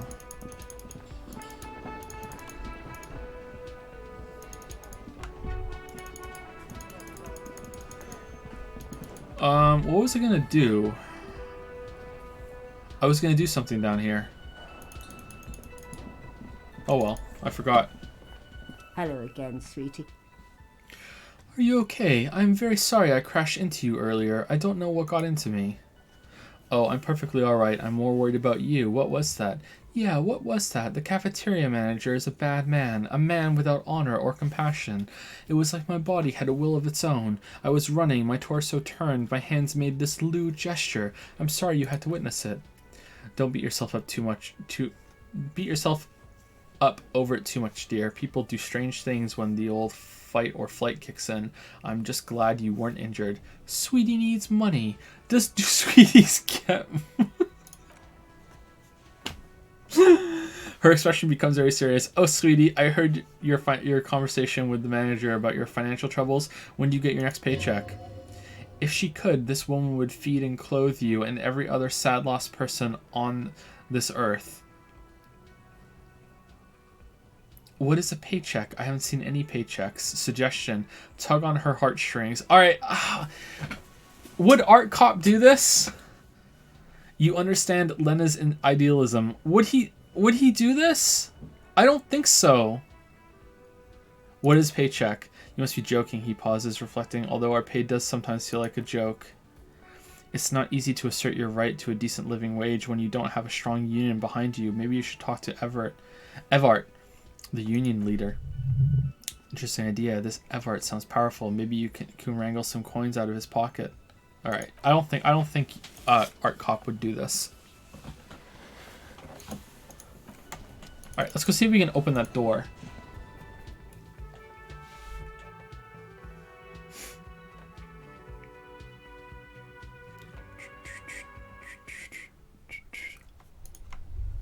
Yusuke, Art Cop has too much pride. Let's go look for recycling. Oh, is this because we upgraded our perception? Oh shit, that's really worth it then. You see a set of tire tracks in the brown slush that covers the plaza mosaic. Why am I looking at this? Cop habit, you look at everything. This isn't case related, you think. What kind of vehicle drove through here? Hard to say, your vision is blurred and you are having difficulty concentrating. Oh, time to go through every area we've been through before now that we upgraded our fucking perception. Reconstruct the movement. The tire tracks were left here by an unknown event that took place some days ago. It's a message written in the language of burnt rubber.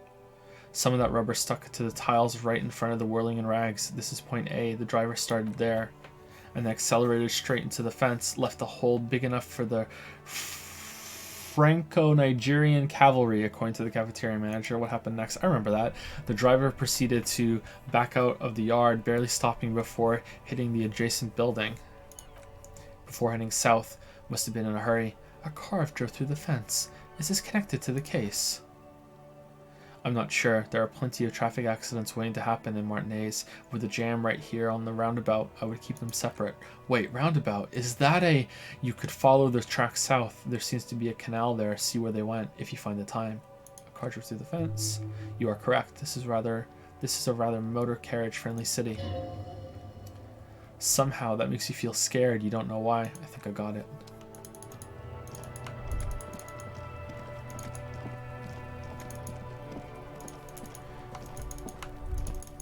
Alright, can we break this open? Here we go.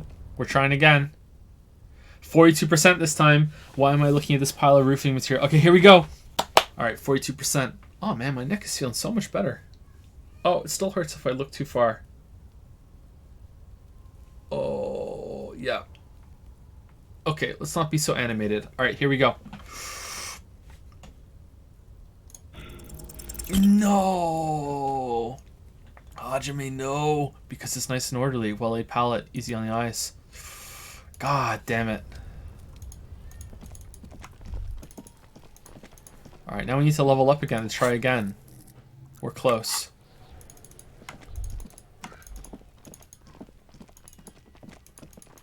If you lose all your morale, do you die? Yes, you do.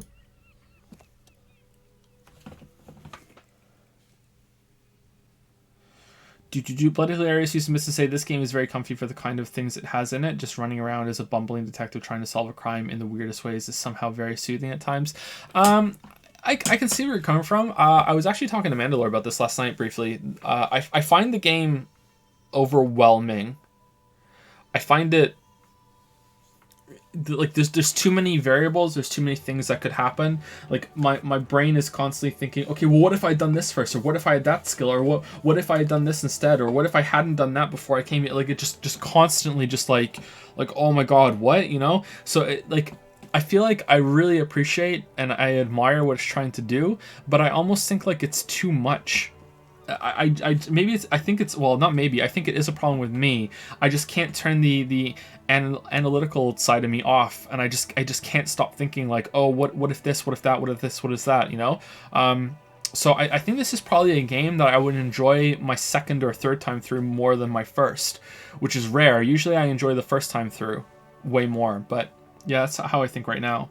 Parker Starfish used to say, I'm curious how much chat is allowed to mess with you as long as it is good-natured. Also, can you read this? I'm pretty sure chat messes with me quite a bit already. Yeah, don't worry. Andrew Orlando here at SCA. You ring the doorbell, but no one answers. What an ominous name for a hair salon. Doesn't bode well for anyone's hair.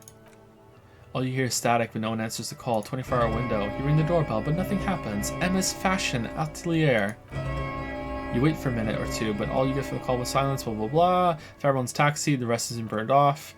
Looks like someone has melted half the plastic off with the lighter. The doorbell doesn't work anymore. Slipstream SCA. You hear static from the intercom speaker. It sounds as if someone has picked up the receiver, but doesn't say anything. Hello, is anyone there? Yes, hello. This is Tricentennial Electrics. This is a woman's voice, crackling and fragile, but not that fragile through the static. Have you come to place an order? She sounds almost antique, as if her voice was being played off an old wax cylinder. Her receiver must not be working properly. Hold on, Tricentennial Electrics? I thought I was calling Slipstream SCA. Who is this? I've been inside this building, but I didn't see anyone from Tricentennial Electrics. This place is deserted. Yeah. My god. Lieutenant exchanges a look with you. Sorry. It's you, my god. I didn't think I would hear your voice again. Who cares that you don't remember her? Just go along with it. No, something's wrong here. Are you sure she's talking to you? Is it me or Kim? Do we know each other? Who are you? Where are you? Kim. Stand up straighter. Yeah, it's me. Here I am again, crawling back into your life. Do we know each other? Mitchell or Michael? Just please. She stops and you can hear her breathe heavily, her breath distorted by ancient static. Why did you even call? I don't understand. You've been gone for months. She sounds like she's shaking. I thought you didn't care. Hold on. Tell me what's going on. What did I do? Ever since I came to work here, it's been different, as if my mind's been wiped clean. A spot of static overrides her words. When she speaks again, it sounds like she's submerged. It's so nice. It's so nice to be able to finally forget. Listen, I'm going to hang up now.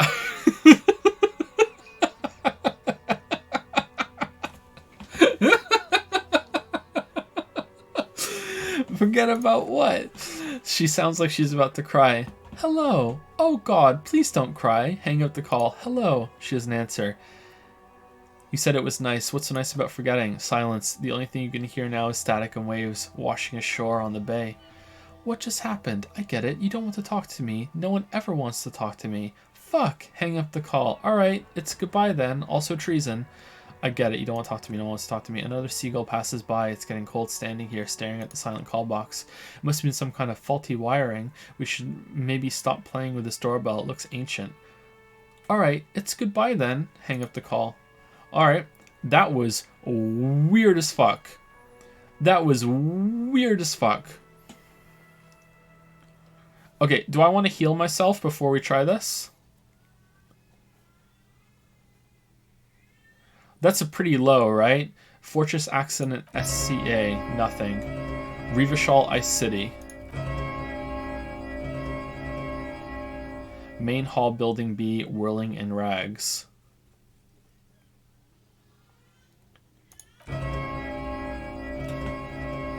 East Delta Pinball, entrance from Building B.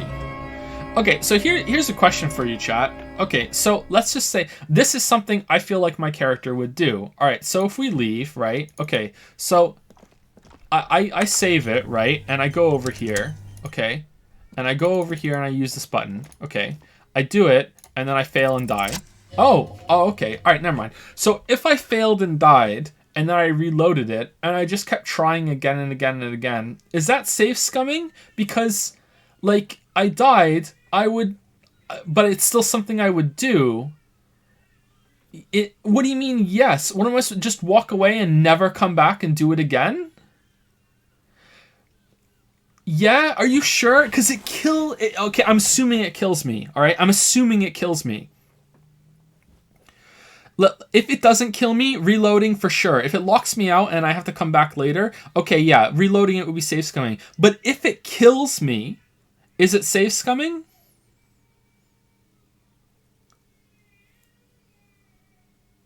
No? Okay. Follow-up question.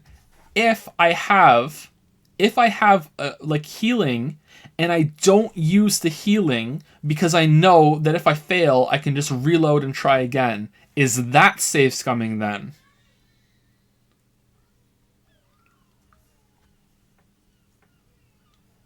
So it's safe scumming to not use the healing, but it's not safe scumming if it kills you to try again because, like, that's... Like, okay, well, what would be the alternative then? Going somewhere else until you level up and then come back and just pretend that it failed, I guess? Oh, fuck, Joe, stop. No, this is a serious question. I'm not memeing. Oh, you're making us think? Okay. I'm not memeing. Like, I seriously wonder, like, it's weird.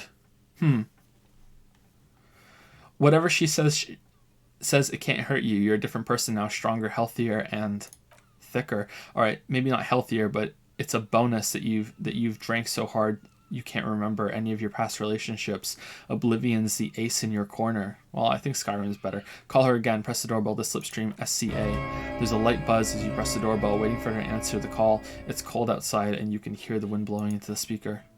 Yes, hello, this is Tricentennial Electrics. It's the same voice you heard before. Hi, have you come to place an order? Hi, it's me again. I wanted to talk to you.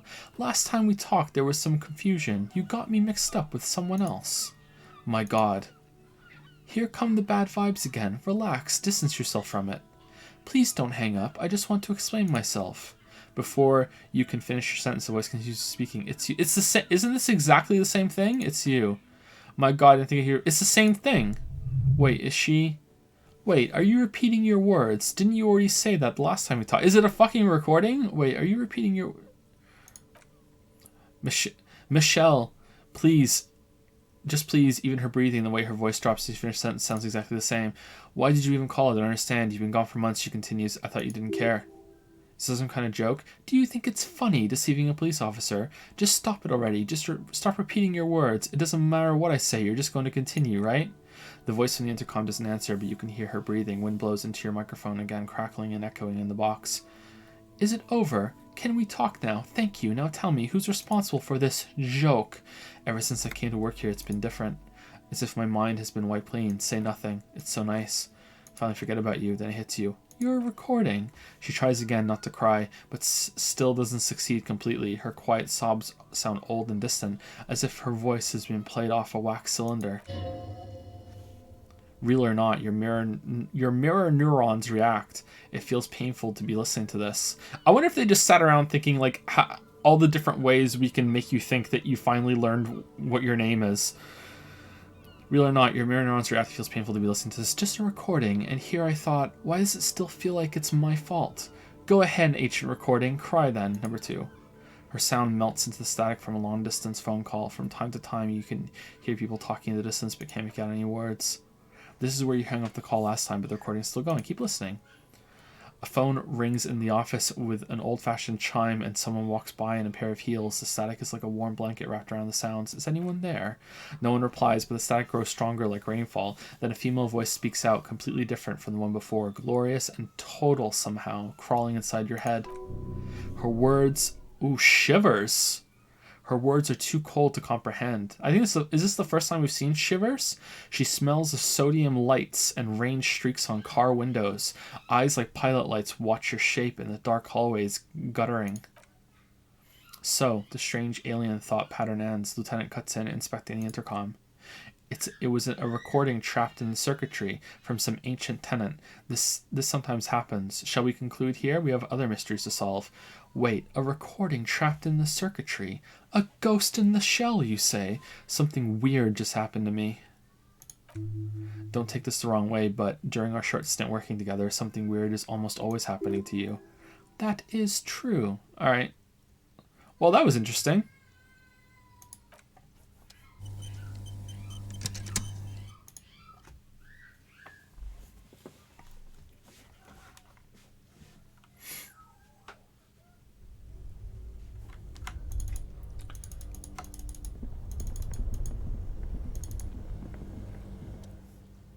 Try to crack open the lid. You slip your fingers. Oh, we don't have it equipped. Alright. It's locked. Alright. Do. Oh, it doesn't... Okay.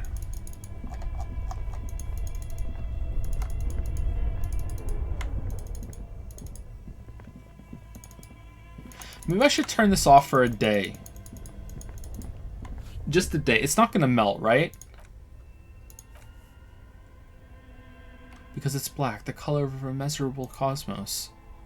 Okay. It's just a day. Do.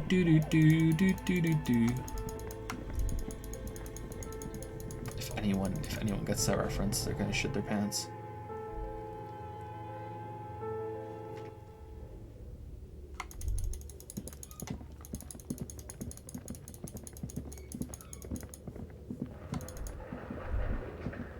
Whoa.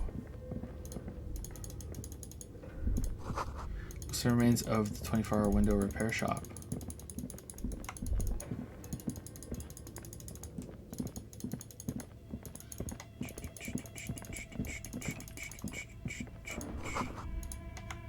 Emma's at Lear. Oh, because I went through all the buttons. Cool.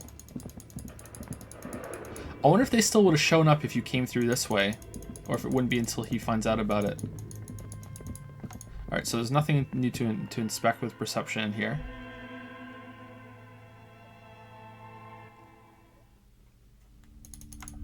Alright, let's finally talk to the bookshop owner.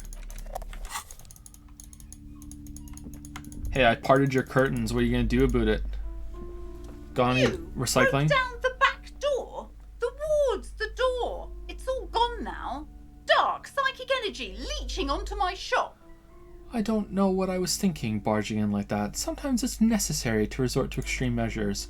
I suppose it's all over now. Her shoulders slump as if a heavy burden lies on them. I guess there's no escape. Before we get into this conversation, thank you, etc., for the 100 bits. The game will find a way to bring you back if it's important. I hope so.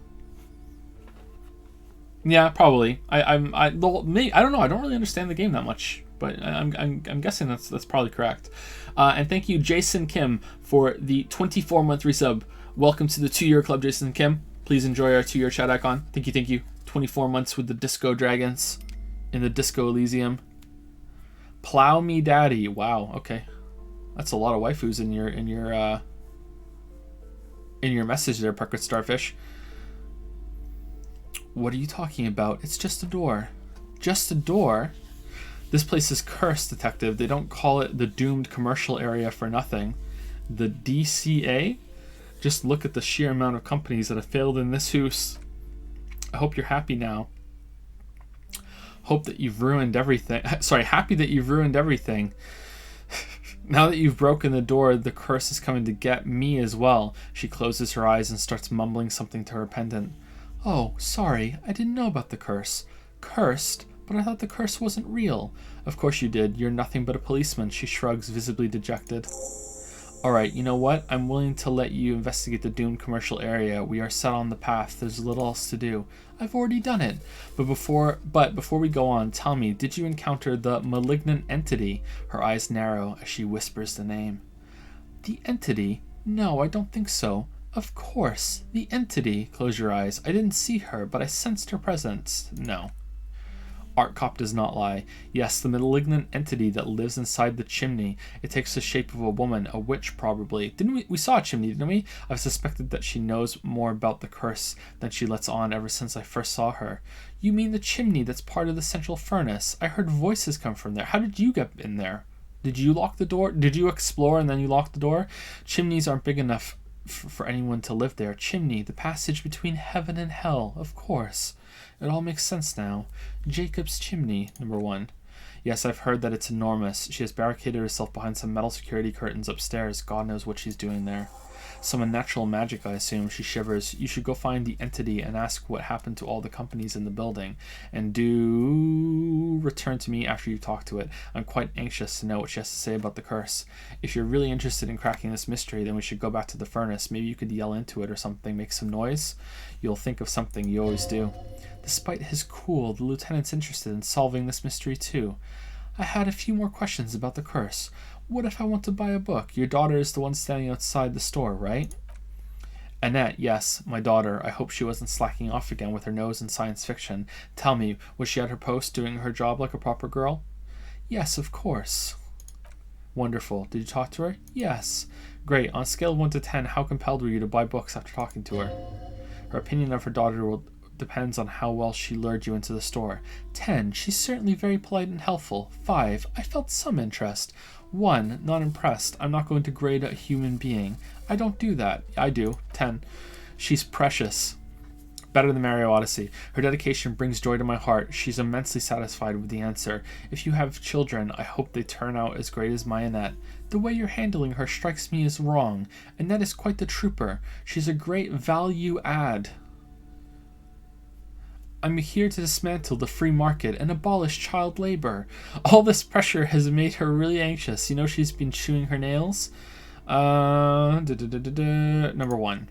Mind your own business, sir. Her posture becomes very rigid. In our society, people don't get to tell each other how to raise their children. It's none of yours or anyone's business. Denial is the way she copes with criticism. All this pressure. God, I've told her not to do that. It's disgusting. And I told you to mind your own business. Her voice is firm. Clearly you have no idea how hard it is to raise a girl in this economy. This economy is a mysterious force, like cosmic weather, mysterious and harsh. I don't think she can do anything about it. She can if she has enough willpower. This is what's called growing pains. Life isn't easy. Life doesn't give breaks. Determination.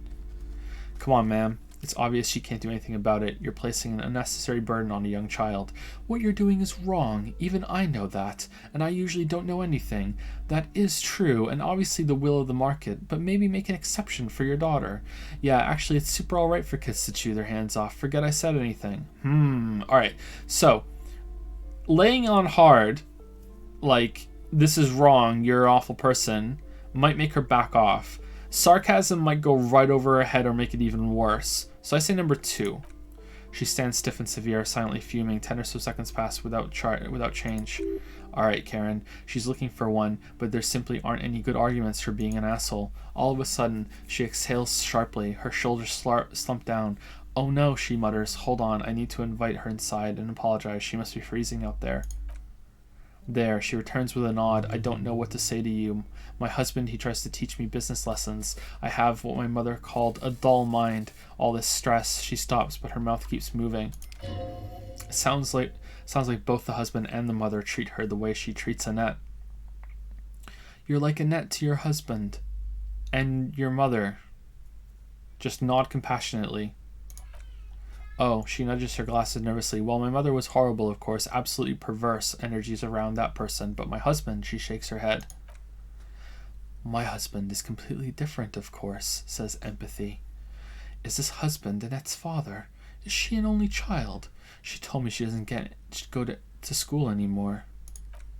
Yes, my husband is a successful entrepreneur east of the river. If only he were more involved in the business we're running up here, she says gloomily. No matter. Soon we'll both be off for Grand Coron. Wait, Grand Coron? What's that? It's a proper place to live, one of the most peaceful neighborhoods east of Jamrock. You may know it for its massive housing projects. Most of the buildings are empty at the moment. Her smile is wide. It's a great opportunity to get ahead of the crowds. Better times ahead for sure. And your husband's also involved with the bookstore. He made the initial investment. Since then, he's been what you might call a silent partner. Super silent. Almost inaudibly so. Is she an only child? Yes, I'm afraid so. A real treat she is. It would be nice if she had. She pauses for a second. No, we couldn't have afforded more children, really. Not in this economy. Of course, yes, this economy. Why not? We're quite busy people, you know, my husband and I, quite busy. Her voice wavers a bit. Children are a lot of work. You don't look like a father, so I don't expect you to understand. I have 7 children. She catches herself at an impoliteness. I'm sorry, I'm sure you do understand. She told me she doesn't go to school. Placence nods. She's been too busy helping me here, so she studied at home this trimester. This is a temporary solution, of course. I assure you, I, of all people, understand the importance of education. She will be back in school the moment the store takes off. And hell freezes over? Never mind. Not a good topic to get into. Alright, conclude. The woman looks aloof, her features much softer. Occasionally she glances at her daughter's silhouette. So she's over there now. And a few more questions about the curse. Okay, but please, only a few questions. She peers at the curtains. You wouldn't want to disturb the spirits. How does the curse manifest itself? Sure runs through the woman as she looks around the dimly lit store. The curse is so much worse than you could imagine. It's a disease eating at the very foundation. Her voice drops to a whisper. It's the curse of financial distress, of ruin and bankruptcy. She peers at the curtain again. Didn't that curtain just move? Okay, I'm a little confused. What does that mean? Annette mentioned that the previous tenants have experienced some financial troubles. It's not just that, officer. We're dealing with something supranatural here. It's the cacodemons feeding off bad business practices and disappointing income statements. There's something wrong with this building, I can tell you. Ever since I arrived, I've sensed an eerie, lingering presence, as if I was unwanted here. Sounds familiar. Strange. I feel unwanted too. What does it mean? Truly so? Her eyes narrow as she tries to get a read on your energy. Perhaps the dark energies are leeching off you. You shouldn't stay in the store too long. It may be dangerous. Why didn't you just tell me right away it's the curse? It's not good to talk about the curse, not in detail. The negativism, she shivers. It's dangerous. Talking about the void wraiths angers them. Wow, void wraiths.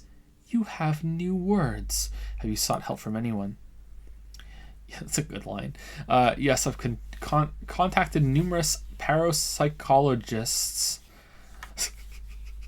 and even a pair of Seminese mediators. Yeah, mediators. They provided me with the wards. She nods at the strange cage-like trinket on the curtains. The wards help to keep the doom at bay and protect us against the darkness that lies further in the building, even though now I fear it's not enough. Is your pendant part of the wards as well? Oh, this, she holds the pendant in her palm. It's Okir heart. Okir art. Heart glistens under the lights. No, it's special. Himian amulet. No, it's a special Himian amulet blessed by desert pygmy shamans with a spell of compulsion. It's to compel people to buy books. There are numerous spells cast throughout the store. I had the books anointed with a different inducement spell, for example. She nods. It's guaranteed to boost sales 15%. Okay, this is where all your money is going. Desert pygmy shamans, that sounds like a rather questionable way to describe a group of people. What about the words on the back door? Yes, the Seminese are very crafty and their wards are extremely powerful. Lesser wards simply won't do here. Alright then. What if I want to buy a book? Oh shit, wrong one. What if I want to buy a book? And also, do buy the books. There may be teachings in them. Then why are you talking to me? Everything is on the shelves. Everything is on the shelves to browse. Don't you feel compelled to buy anything? She fiddles with her pendant and waves her bony fingers directly at you. See those shelves there? Go, be drawn. So what types of books do you have? Everything's on the shelves. Take a look yourself. She nudges her glasses. The shelves compel you, don't they? Oh man, are your glasses like charmed too? Alright, Annette, you're in here now. I'm sorry, sir. I can't talk right now. I'm very busy with my homework. I have so much homework now. You just can't win. Out of the rain, into the gutter. What are you doing now? Math. She looks into her notebook with trepidation. It's really difficult. Like, really, they say you need it to get rich. Better than standing outside in the cold, I guess. Suddenly she smiles and perks up, remembering something. Oh, I found something while you were away. What is it? Item gained, Dick Mullen's hat. I thought this would fit you. She gives you a hat almost exactly like the one Dick Mullen wears on the covers. Like a thanks for helping me out. Not me, the city I mean, like a detective does. It's a fedora, a detective hat. Wait, where did you get it? Just what Dick Mullen would ask. She lowers her voice. I got it from behind the curtains. I'm not really supposed to go there. It's a fedora. Maybe. It's a hat Dick Mullen wears all the time. Damn, no wonder Reddit loves this game. She grins with joy. You'll look way more serious with that. Who really likes my constant shots at Reddit? Thank you very much, Foul Rug, for the new sub. Welcome to the Disco Dragons. Thank you. Welcome to the Dragon's Den. Thank you, Foul Rug. You know a lot about Reddit, Joe. I go on Reddit every day. Unfortunately. There's nothing better. Suddenly she looks back at the infernal scribblings under her nose. Right, I have to get back to my homework now before Mom notices. Man, this is hard. Encyclopedia. Nice. We're styling now. There used to be a tape in this case, but it was destroyed in a fit of rage. Something about the Eteniers, single smallest church in St. Sains, must have rubbed someone the wrong way. The label says the song was recorded in 43. An intricate web of blue lines stretches across the torso. Oh, didn't he tell us something about how to open our ledger? Maybe we should try that again. From the right shoulder to the solar plexus, each time the lines intersect, the small white stars formed on their crossing. Hundreds of fading asterisks. Okay, we got that already.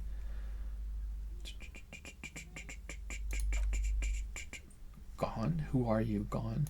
What's the meaning of this tattoo? For you to discover, you've gotten as far as you will without assistance. Someone who knows about history could tell you. Alright, put the photo away.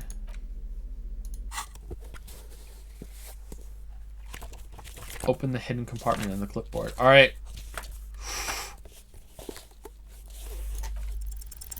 Yes. Just relax. The two sides of the board are slightly misaligned, like a drawer that's come off the sides. All you need to do is bend the plastic on your knee slowly. Okay, so can I ask about probability, chat? I'm not going to say it's going to be about at 50%. I'm going to say 60%. If something is a 60% chance of happening and then it doesn't happen, does that feel like outrageous sometimes? Like, what's the cutoff for you thinking, God damn, this really shouldn't fail? Because I know that humans are really, really bad at probability. Like, I wonder where that cutoff is. Like, where you just, like, even though it still has, like, a fair chance of not happening, like, I wonder when it becomes just, like, fuck, like, if this doesn't go through, I'm mad. You know what I mean? Someone says is like 80 or 75, 70. Yeah, I don't think it's 50.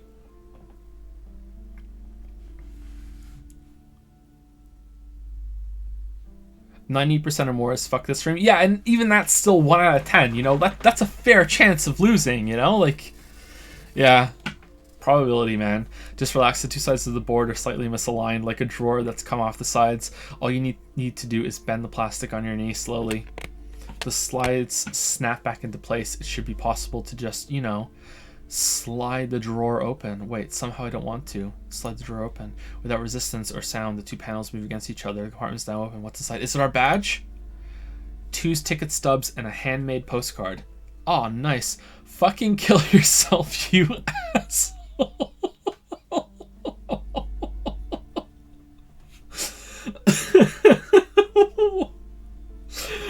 I'm doing it. The words just cross your mind somehow. Who are they for? Who do you think? Pick up the ticket stubs. 2 octopi are smiling, reaching their tentacles toward each other in the colored pencil drawings. The tickets permit access to a zoo in Rivachal East. The aquarium costs extra. They let you go there too. You should go and kill yourself there. See, would that be there if I hadn't done the other one? Pick up the card. Thin wax paper has been glued to a piece of cardboard. Sounds like leaves rustling when you pick it up. You see violet flowers, floral patterns, patches of glue. Smell it first. It smells of chewing gum, apricot flavored. A touch of cinnamon, the end of summer. You think the label says Tutti Frutti. Open it. Familiar handwriting lines the inside of the card, looped round letters in a woman's hand. A young woman in her 20s. There is care, effort, and a smile, you think, although that is not something you can read from someone's handwriting. Harry, it begins. You're already reading. I want to write you a letter so you can read it when you wake up. Maybe it will make you happy. Oh, is our name actually Harry? That's what the corpse man said to us, right? Keep reading.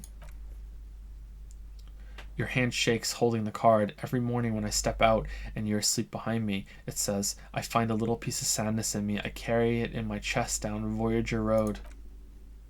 Every step I take, it grows. By the time I reach the fuel station, it has filled me entirely.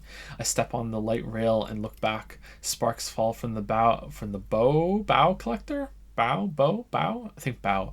I know it will be like this until late afternoon when I get off the 49 and walk back to you. Keep reading. You, every step I take will get lighter. It almost makes me run. Sometimes I do. I can't believe I met you. I can't believe the happiness I feel with you. You have a vast, vast soul, and I will always, always, always come back to it. Kisses, kisses, kisses. You feel the air... I thought it was getting darker, but I wasn't sure. You feel the air sucked out of your lungs and the blood sucked out of your head. Everything around you gets dark. Small white dots appear. Sparks fall like snow from the bow collector, a streetcar distancing. You feel the ledger slip away from your hand, fall sideways. Are we dead?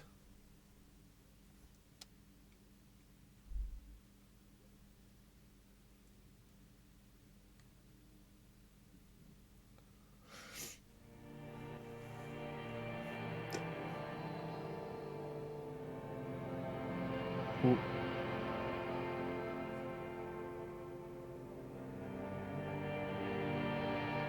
What ending is this called?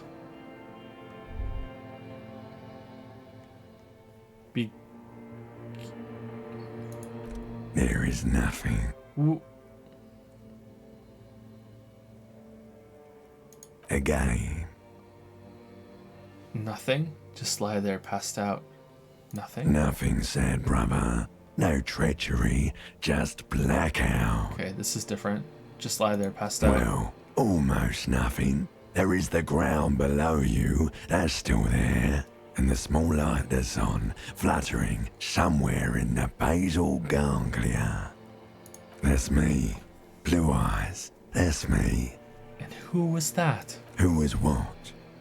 He speaks of the sickening longing, the unwell emotion.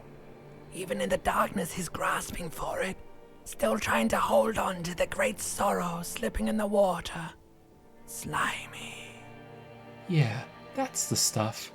No, I was cool. I'm cool. The cool when you're dead, brother. Here in the paleo-mammalian cortex, we call it the shadow. Because it's always there. Was that the X something?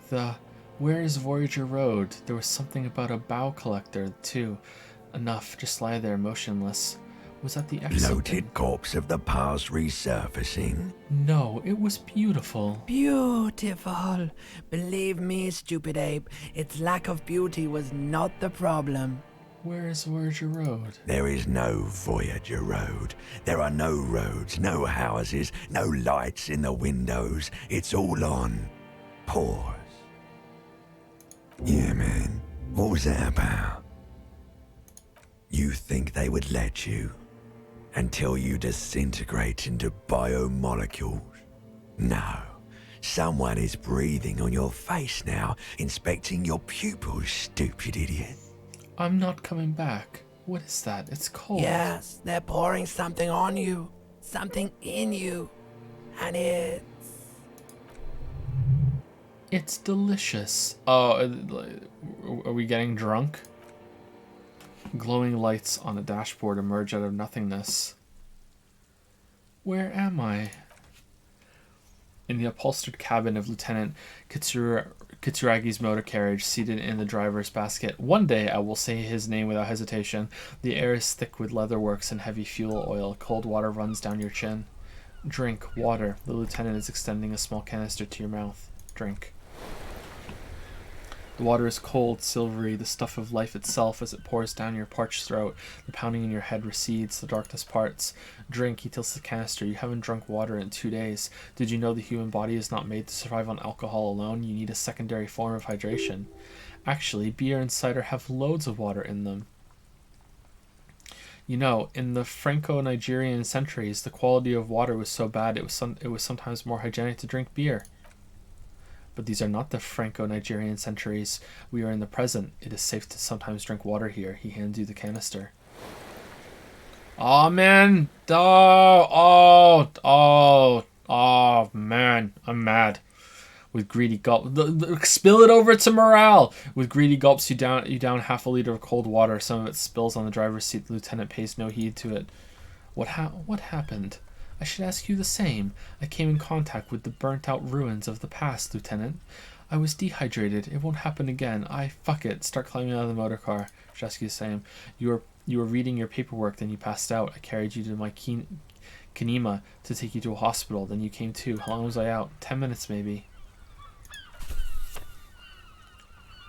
That does sometimes happen. He hands you the reins of your ledger.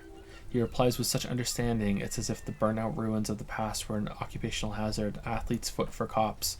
You drop this. Are you okay to proceed? Let's solve this case. Good. The ledger of failure and hatred is a special item that can be used both as an interactable and a tool equipped in your hand for skill bonuses. Find it under the tools section of your inventory. Thought complete, rigorous self-critique.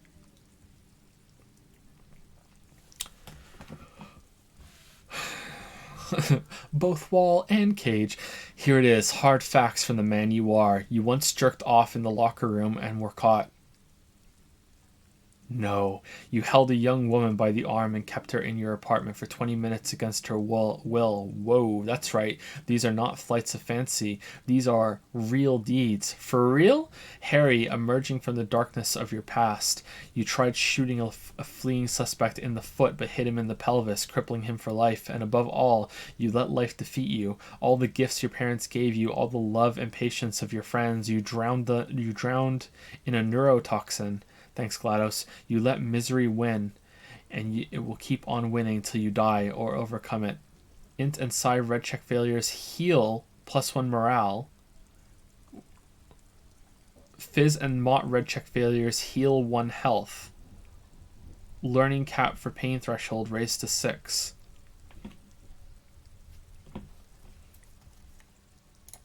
Okay. That seems good.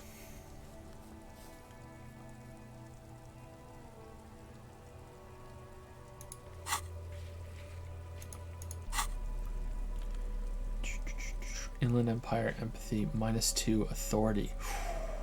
What kind of authority do we have anyway? Oh, we're at 3 authority. Huh.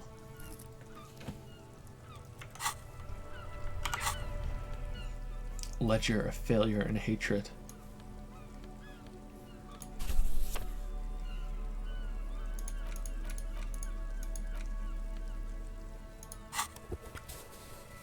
Slide the hidden drawer open. Close the permeables compartment. Okay, so we should read these case files at some point, but I feel that they're quite long, aren't they? Alright, so what should we do? Should we go talk to the chimney? God damn, like we've only explored like a tiny part of this map. So dense. So dense. Bucket Starfish, she's to say, don't know if the last one went through. Was I not paying attention? Welcome to the Hydra Harem. That's what the plow me daddy was for. It was anticipatory to pile on a joke. Sorry if I made you uncomfortable. No, you didn't. I didn't see the other one that came through. Oh, it was there. I'm sorry, I didn't see it. Yeah, Pocket Starfish, you have 50 bits to say. I've got another one. Welcome to the Hydra Harem. Sorry, I didn't see it. That's actually pretty good, actually, Hydra Harem. in the Disco Dragons. It's almost as dense as our shit. Yeah, our shit is pretty dense and put together.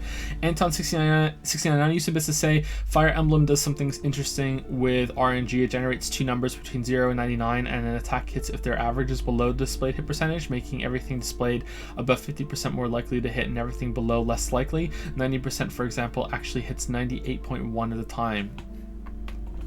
Huh. Okay, I don't think I understand it from that summary, but that sounds interesting.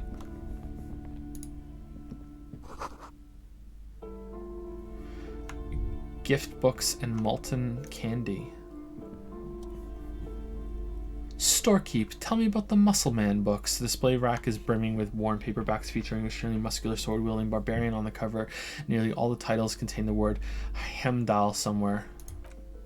Oh, Man from Hemdal is a very popular series of adventure novels. She looks at the book with some disdain. They're awfully immoral and violent books. Blood and violence, scantily clad women, epic narratives, all those mystical things he encounters. They're bound to grab those with little imagination. Nothing will do. Sounds good. Which one should I start with? What does it matter? They're all the same. She rolls her eyes, then fiddles with her pendant. However, the customer's always right. They say, wow. Whoa, that's so expensive. What? For real?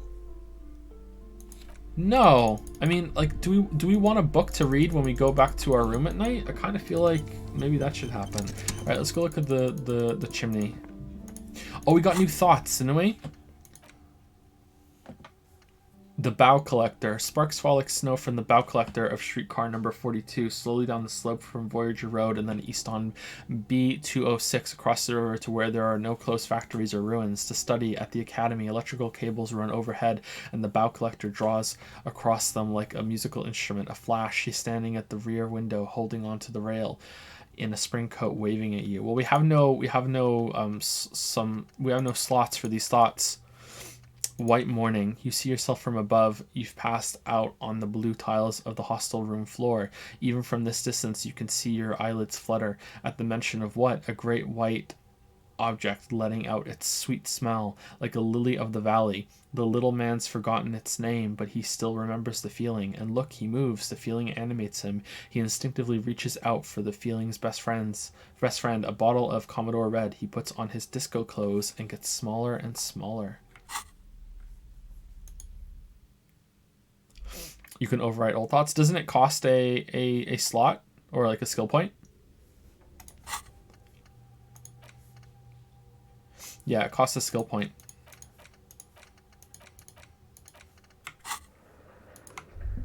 So I'm guessing you don't want to do that until you've exhausted all these.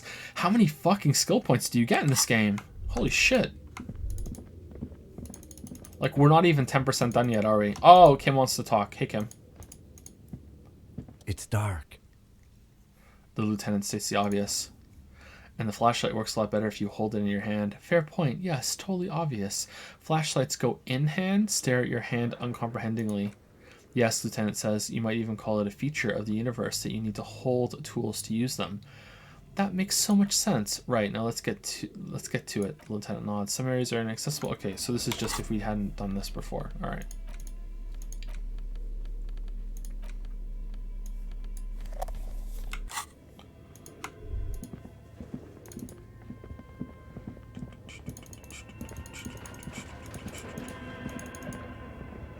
Okay, so this is the door that we can't open.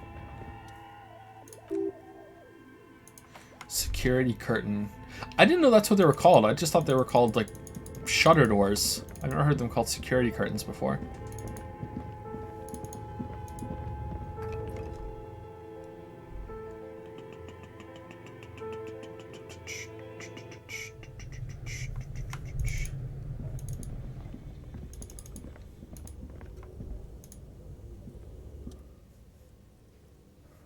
Physical instrument, medium 10, yell hello into the furnace. Hold on.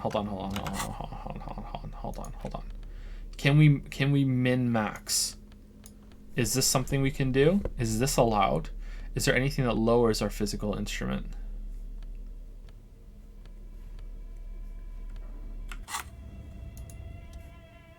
Dear God, we can.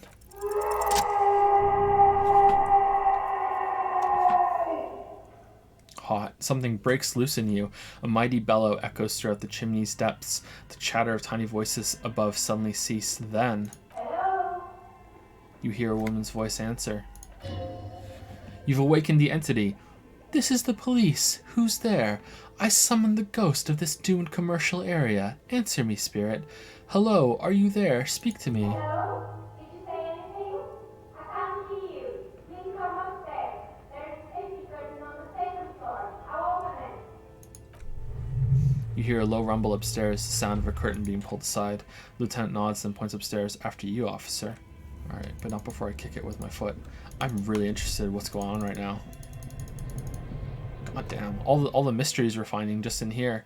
Just because we charged at a door. What else is there to do in this world?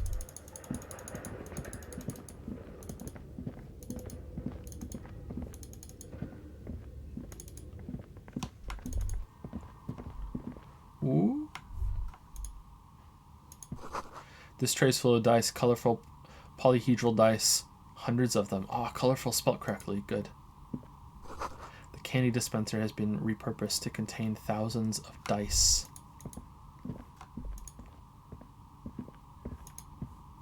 I mean, she's probably not going to like that I have a flashlight, right? Hello, I'm Nia. Novelty dice maker. Hello, I'm Nia. A bird-like woman sits on a throne of tools with emerald light shining through her hair. Did you try knocking on my window? I must have missed you. I've been listening to my Melius. She taps on her headphones. So what kind of die are you looking for?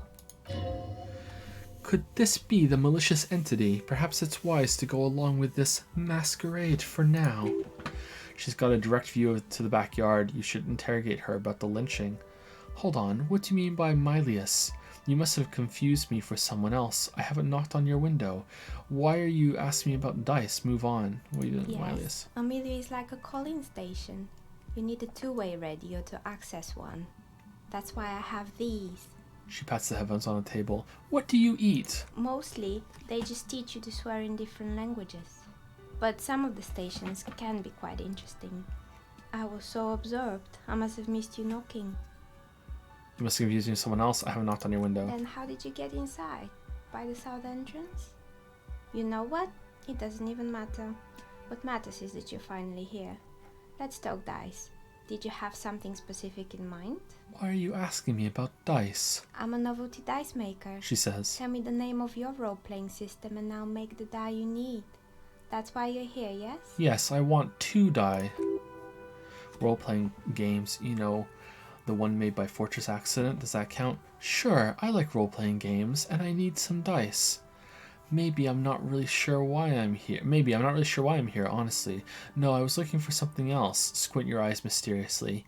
Answers. Very good. She My says. rate is 10 real per set, unless you want something really unusual. Take a look around and see if there is any particular stone you want to use. The walls around her are covered with rows of precious stones and minerals. It almost looks as if the stones and dice are a natural part of the room, growing out of the shelves like stalagmites.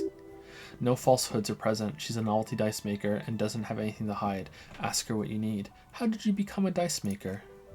How did I become one? It was a business decision. I was a regular jeweler at first, but that's an unfocused field with too much competition. Some of my friends were role players. They asked me to make some polyhedral dice out of cobalt. That was my first order. I grew it from there. Do you like role-playing games yourself? Not especially. I like working with rare materials and a steady pay, and role players as customers. They're nice people. Some of those nice people have big bucks to spend on novelty items. She's thankful for the security they provide her. What do you know about the man who was lynched behind the whirling in rags? Nothing really. I didn't know him. Who cares about the dead body? We might be dealing with a malignant entity here. Lieutenant looks at his notebook, then the woman under the large window. Your window looks directly onto the courtyard. You're saying you didn't see or hear anything unusual last Sunday evening? I'm sorry, Detective, but as you know, I usually have my headphones on when I'm working. It shuts out most of the daily ruckus behind my window. What do you mean by daily ruckus? And you never took your eyes off the work to look out of the window. Do you often work Sunday nights? Well, there's always something going on in the Whirling's backyard. She stops to try and come up with an example. During daytime, there are usually those kids, and lately I've been seeing a lot of drunk workers hanging about. Must be because of the strike. She's heard of the murder, but did not see it, sire. Sire. She's not sorry to disappoint you. Informing on someone in a murder investigation would intrude upon her focused existence. She looks up at the window. Pale light comes in, but I never saw anyone during that fateful Sunday night, I'm afraid. And you never took your eyes off the work to look out the window? I might have, she admits, but in this case, all I could have seen would have been my own reflection staring back from the darkness. It's light here, but dark in the yard at night. It's really hard to make anything out in the yard when it's dark outside. Besides, I rarely get up to look out of the window when I'm in the zone. Do you often work Sunday nights? It's an odd profession making dice for people, but I like it, and I prefer doing this to sitting at home. How many people could there possibly be that need you to make dice for them? See, okay, conclude. She nods. Hey, where are we anyway? What is this place? Look around the room. We're inside the chimney of an old central furnace. It's strange, I know. She looks at the ruddy bricks that make up the walls. Even though they've been repainted, there are still signs of coal black soot here and there. This character feels like the most real person so far, even though like I live in this hiding place and make dice is just batshit. For some reason, she feels the most real. We're inside the chimney of an old furnace. Okay. But when I arrived... the little girl too, Annette. When I arrived here, all the other rooms were taken, so I had to build myself a makeshift home. Besides, I don't really have to pay any rent here, so that's a plus. Placence was right. There's an entity living in the chimney. You should ask her about the curse. Creative, the lieutenant looks around in the spacious room, its ceiling fading into shadows above. I've heard this place is cursed. Did you know that people call it the doomed commercial area? I've heard the stories, she nods as the wind howls from the furnace shaft above, but I don't think those stories are true. Wait, how do you explain what happened to all those companies then? Placence is the one who sent me. She's convinced that the place is swarming with malicious energies. Placence, the bookshop lady, she raises her brows. I've heard that her business is doing rather well. Have the energies spared her somehow? Actually, the bookstore isn't doing that well. There are hardly any customers, and she has to exploit her own daughter to keep the company going. The curse is just biding its time before it strikes again. Sooner or later, everyone will fail, even her. I don't know why the bookstore hasn't gone bankrupt yet. That's why I'm here to investigate. Alright, but it's not just the bookstore that's still up and running. What about the Whirling and Rags? People say it's part of the building complex. Hold on, the Whirling is part of the doomed commercial area. Let us beat that rubbish mentality into submission. Yes, but it's still a separate building. The malicious energies can't reach there. Yeah, that makes sense. No, the Whirling's just isn't doing well either. Its waitress just took off and customers have trouble paying bills because of us. You could say so. Both houses were built at the same time under the East Delta Commerce Center project. Yes, but it's still a separate building. And then there's me, she sighs, looking at her messy work table. All kinds of tools lie there scattered, from knives to carving flies to wire cutters. I've been here for 14 years selling novelty dice to role-playing enthusiasts. Not exactly a million real business idea, yet somehow I've survived despite the talk of malicious energies. Strange, isn't it? Maybe it's just because she's so talented that she's been able to woo the curse. Placence thinks it's because you're the source of it, a malignant entity. It's because you're competent and dedicated to your craft. The curse doesn't affect people like you. The curse will get to you. I have no doubt about it. It just doesn't care about my earthly time frames. I'll be the first to admit there are many inconsistencies in this so-called curse. Let's go to number 4. I was just about to ask. She leans forward in her chair to study your face. What do you think? Do you think the curse is real? Time has come to face the source. Fear not, for the forces of the universe are supporting you in this psychic quest. I think it still might be you that's causing this. Narrow your eyes. Very mysteriously, I'm starting to see that there is no curse, only business decisions and natural market fluctuations. Honestly, I'm still not sure. This world is a puzzling place. Exactly, she pinches the root of her nose. Truth is always so disappointingly mundane and boring. But I'm glad we got this sorted out. Anything else I can help you with today? That's all she has to say on the subject. She's been thorough and truthful as far as we can see. The bookstore closes starting 9. You have to do that tomorrow. Ooh. Shivers. Why hasn't her business failed? 3%. Do you know what happened to the tenants? Everyone else is gone. More or less. She adjusts the yellow scarf that covers her hair. Are you interested in anyone specific? Oh, quite a lot of them. Oh, for fuck's sake. Oh my god. It's too much. Oh, quite a lot of them spring to mind. There used to be a hair salon, right? Yes, I think it was called Androgynous Orlando or something similar. They weren't a big hit around here. Turns out that working class men don't like genderless haircuts. They're scared of that word. A bit of experimenting every now and then isn't bad. What's wrong with a bit of experimenting? The customer should have been more open-minded. I would never let anyone androgynous touch my hair, not even if my life depended on it. That's a bit mean. I guess I'm a simple man. I don't really have any opinions on hairstyles. I think art cop will go number 1. I guess it just wasn't the time yet. She tucks a strand of hair under her headscarf. What happened to the gym? It wasn't merely a gym. It was an Artemitep's boxing club, a community project created to steer at-risk youths away from drugs and crime. Who was Artemitep? A kind man from Zimsk. I heard he had some trouble with the law when he was younger. And that's why he wanted to start the gym as his way of giving back. Maybe that's what Kuno needs, a community-centric boxing club. Kuno. Her eyes narrow in the dim light. Who's Kuno? He's sort of the king around here. He's a little ginger gremlin who likes to defile dead bodies. Indeed, who is Kuno? Your guess is as good as mine. Oh, you mean the kid with the sailor's mouth? Yes, I've heard him yelling profanities in the backyard. She looks out the window, her face reflecting back in the dark. What if it was daytime right now? Would that be different? I think it will take more than a gym to help that kid. It didn't. If anything, it made the youth situation in Martinez even worse. At some point, someone started a rumor that the punching bag downstairs was full of amphetamines. It's not really full of that. No one would store their drugs like that. Eventually, the coalition took away the funding and the club went bankrupt. This was a few years ago. It's gotten much more peaceful around the plaza ever since.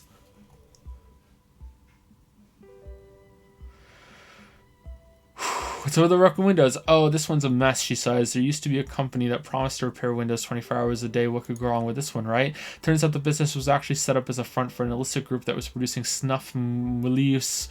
Who would have guessed? What's a snuff milieu? And they never cleaned up the debris either. Now it's just littering the hallway and I have no idea how to get rid of it on my own. Cool, very cool about the debris, but what's snuff milieu? It's a shame about those windows. I'm not even going to ask about the milieu. I am.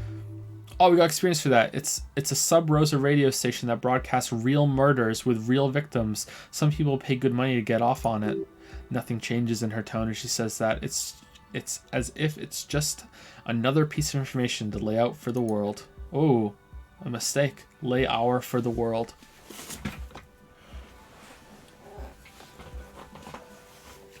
Don't worry, the ICP has a separate division that deals exclusively with unlicensed sub-Rosas. Lieutenant turns to you. This isn't our problem. Good luck with that. It's not easy catching those perpetrators. Then she lets the thought go. Did someone here make stuffed animals? I saw mounts lying around. You mean Mr. Fabron, the taxidermist? No, he mostly just did drugs. I found creepy mannequins. There used to be a fashion atelier here, but I have forgotten the head designer's name. They were doing well for a couple of years until the insect rights activists came. Alright. The atelier produced a certain collection that used chitin among the materials. Apparently chitin is made in the Occident, where it's extracted from beetle wings, and you know how all kinds of political movements are big in the Occident. The activists shut down the biggest chitin suppliers, which of course caused the price to skyrocket. And naturally, all the most fashionable tastemakers, I'm getting tired, I'm sorry, refused to be seen in chitin from then on. The atelier went bankrupt before they could finish the collection. I'm glad that someone took care of the little guys. I like insects, but insects don't have any brains or feelings. They got what they deserved. Making clothes out of beetle wings is a terrible idea. 1.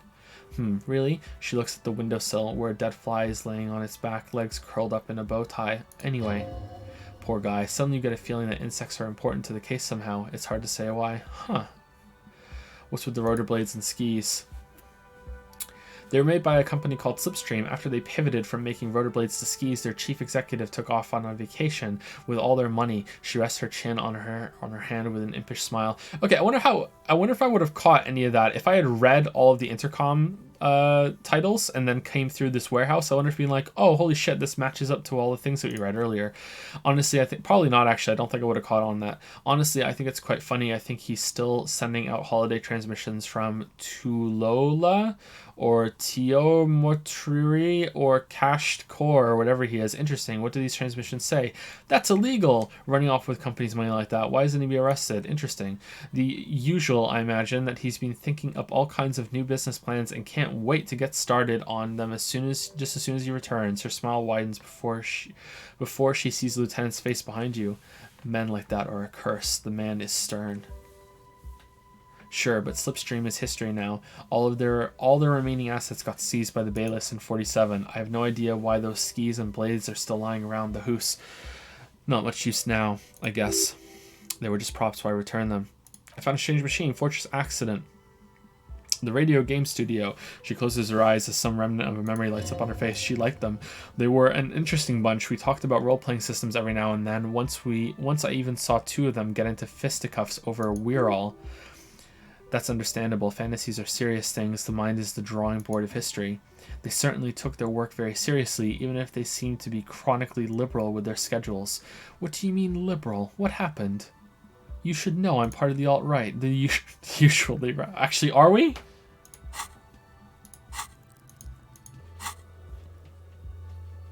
Ooh. Ooh. Oh, we got another sorry cop point. The usual. They ran out of money and couldn't get the project done on time. What went wrong? Well, I did hear them talking at times. She looks at the hallway as if she can still hear them chit-chat behind her curtains on a cigarette break. They seem to believe they were historical individuals on some grand quest. She sounds almost mocking when she says that. From what I've seen so far, the project did look quite impressive. Really, they must have been on a gigantic ego trip. Yes, but when the money started to run out, they just began to complain a lot about capitalism, you know, how the markets are rigged to keep out new businesses and so on. In the end, they just didn't get it done. They didn't have enough willpower to produce something truly historic and to show up to work on time. Well, showing up to work on time is incredibly hard. That's too bad. I would have supported the project. I would have supported them. The project looked great. You're right. They should have just tried harder. They had everything they needed to succeed. We get off the station we got the train one station early to save money. Let's go one. And so is producing something extraordinary. Her eyes wander to the shelves full of die prototypes and discarded models. Something strains her face before she looks up again. Anything else? There was a terrifying taxidermied bear in the cellar. Oh boy, the fabled Revachol Ice City. You're in for a treat here. She smiles and leans closer, her hands on her knees like a stand-up comedian ready to tell a story. Then how would they be standing up? The place was owned by two guys who had some rather innovative ideas about marketing. The bear was one of them. Now ask me about their other ideas. Indeed. What were the other ideas? Alright, what about the other ideas? There was really just one. It involved picking out the prettiest girls in the neighborhood and paying them 20 cents per hour to man the booth. And by man the booth, I mean slump behind the counter with a face that could maim you if you ever dared to disturb their bored magazine browsing. She leans back, disapproving. Sounds like she really doesn't know how to be a female ally. Frit does the same thing. I know a girl just like that. She works in Frit as a cashier, and she's not particularly friendly. You should learn how to support other women, not bring them down. What did they expect? 20 cents per hour is dog's pay. I'm surprised they showed up to work at all. That's an award-winning idea. How else do you choose people around you? I don't have an opinion on employing teens. I just want to know, did it work out for the business? Let's go with number one. Employing sulky teenage girls is a widespread practice. Yes, unfortunately, they always come in packs. I'm talking about acne-ridden girlfriends and gorilla-like boyfriends loitering near the shop. At least that's what happened with the Revachol Ice City. And they already had the bear. She closes her eyes as if remembering something painful. What about The bear. The bear, she repeats, pressing thumbs into her temples, like trying to suppress a headache. It didn't work out? Of course not. The bear was terrifying. No one wants ice cream guarded by a hostile apex predator. To make matters worse, the fridge didn't work too well either, and half the ice cream came out malformed and partially melted. Eventually, Revachol Ice City lost a price war to its rival, Glace 5000. Glace 5000 sold caramel sundaes for only 5 cents a piece out of regular fridges. Nod solemnly. It's the market doing its job. I'm sure the bear was doing its best. The bear was scary. Every time I saw that bear, I felt scared, like it could become alive any moment now. The taxidermist who made it said it was his vision beast. He said he met his vision beast while high on desiccants. He called it Megatherion. Sounds cool. Oh, failure. Why is everyone doing drugs in this place, even the taxidermist? Megatherion, nods the dice maker. A mega wild beast. What's a mega wild beast? Very cool. It's an imaginary beast that guides you through life by telling you to do more drugs mostly. I don't do drugs. I do drugs. I've got a vision beast myself. I don't have a comment on drugs. I don't do drugs. Very good. You shouldn't do them, nods the dice maker. You're a police officer after all. Does Yusuke do drugs? Experience. Anyway, now that you know the story of Fallen Ice Cream Empire, she seems almost sad finishing the story. Anything else? Oh my god. Alright, we're almost done. Last one. I found the building's intercom, but it's not working. Oh right, she rubs her forehead. Her scarf has left a faint line on her dusky skin. I hope you didn't try to ring me. I think none of the doorbells work, including mine. I am still in the middle of connecting the wires. Sorry about the confusion. The doorbell with the empty name card must belong to her then. So you're telling me that the doorbell with the empty name card was yours? I was wondering about the whirling and rat. Okay, let's do number 1.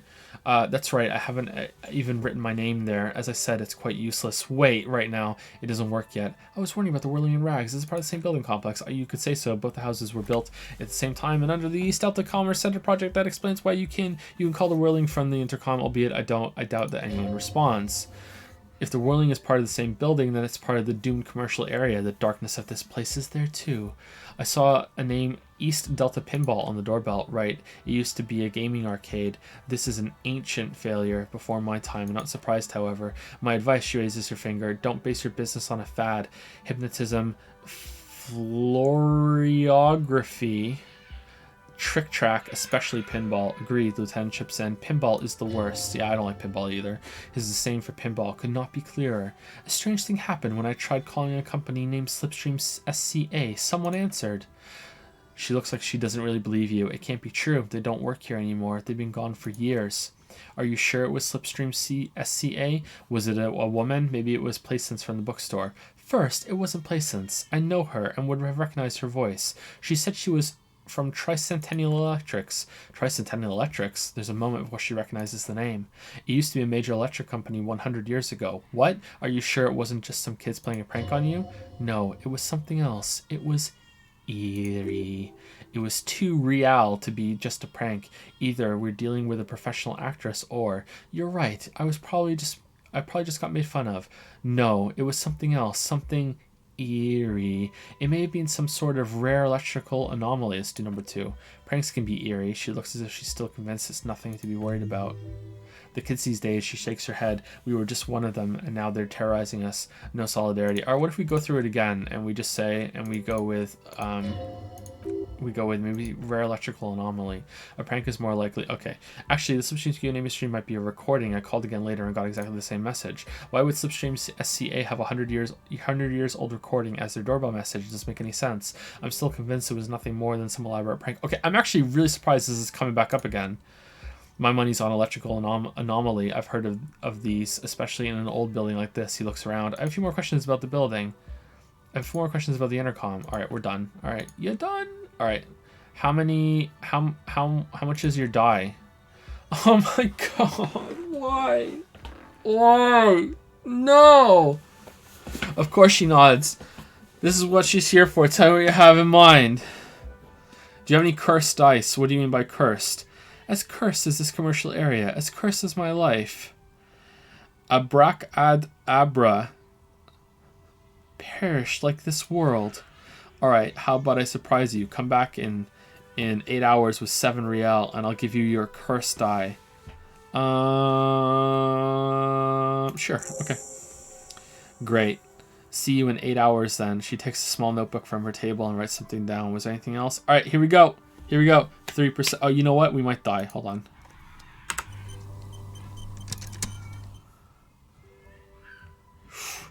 $3%.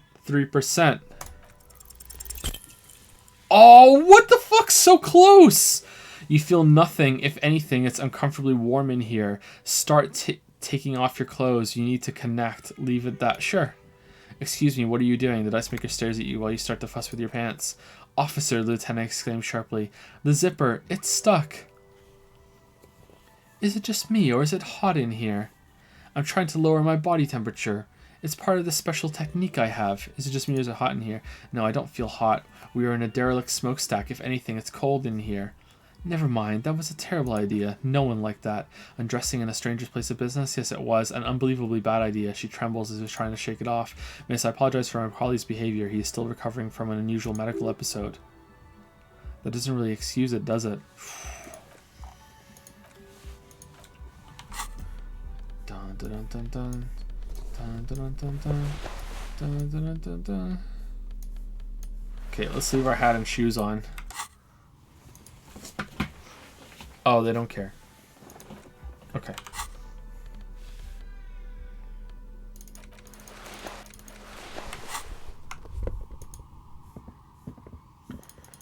Oh man, that took 5 ever. Seriously. Okay, so we have about 10 minutes left. Is there anywhere that anyone would like me to go? Should we go to sleep?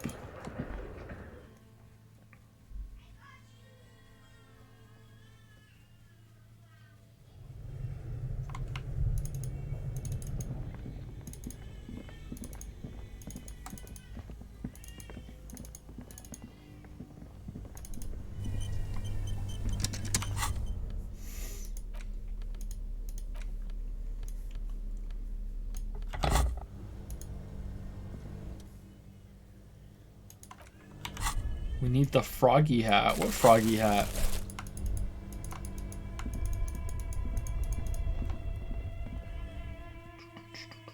Sing at karaoke? We don't have the record for it. Isolated Spaceman, used some bits to ask, how's the game so far? I haven't seen much of the streams because I plan to play it soon. It's interesting, but overwhelming so far. I'm enjoying it, but yeah, overwhelmed is the best word. Yeah, I'm pretty overwhelmed. This is a very dense game. Lots and lots and lots of reading. Bloody Hilarious used 30 bits to ask. I'll preface this by saying I haven't finished this game yet and nothing has suggested this, but I just thought of this right now. But it would be really interesting if one of the characters you have met is totally bullshitting you about not knowing you, like the very first girl you meet, and maybe even Kim turning out to be involved behind your back. I'd be so impressed. I think that some characters probably are doing that. I mean, or they just don't realize. But I don't know about Kim. I think Kim is too much of a good boy.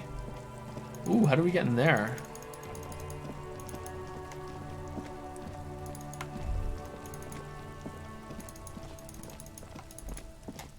Do you plan on keep playing it next week? I don't know. We're going to talk about that at the end of stream today. I don't know.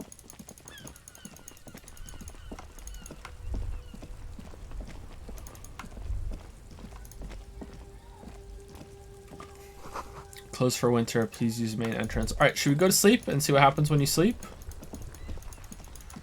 Day 2 is making me a little nervous.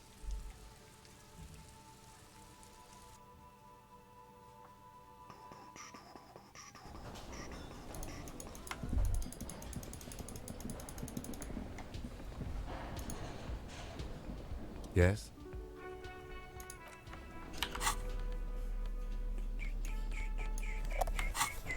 Will you upload the Star Wars game on YouTube? Yeah, almost all the streams go on YouTube eventually. I'm just way behind on it at the moment.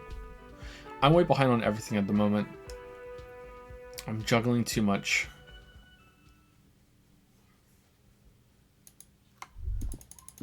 What if sleep is 5 hours of dialogue? I mean, I'm going to be really disappointed if it isn't.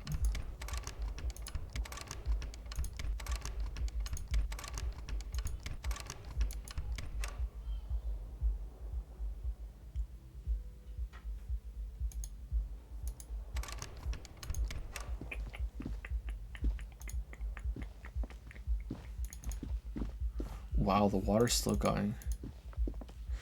Oh, we didn't pay. Okay, well, shit. Where are we sleeping tonight? Hobo Cop? Look at all this shit we have. Fucking hell.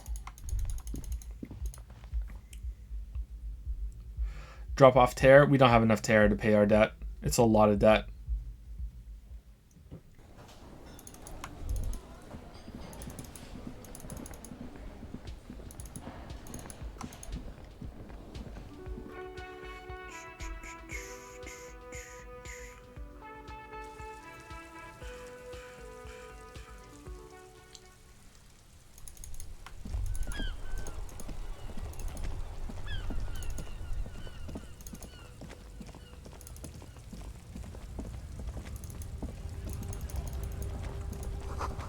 Jump jams. Woo.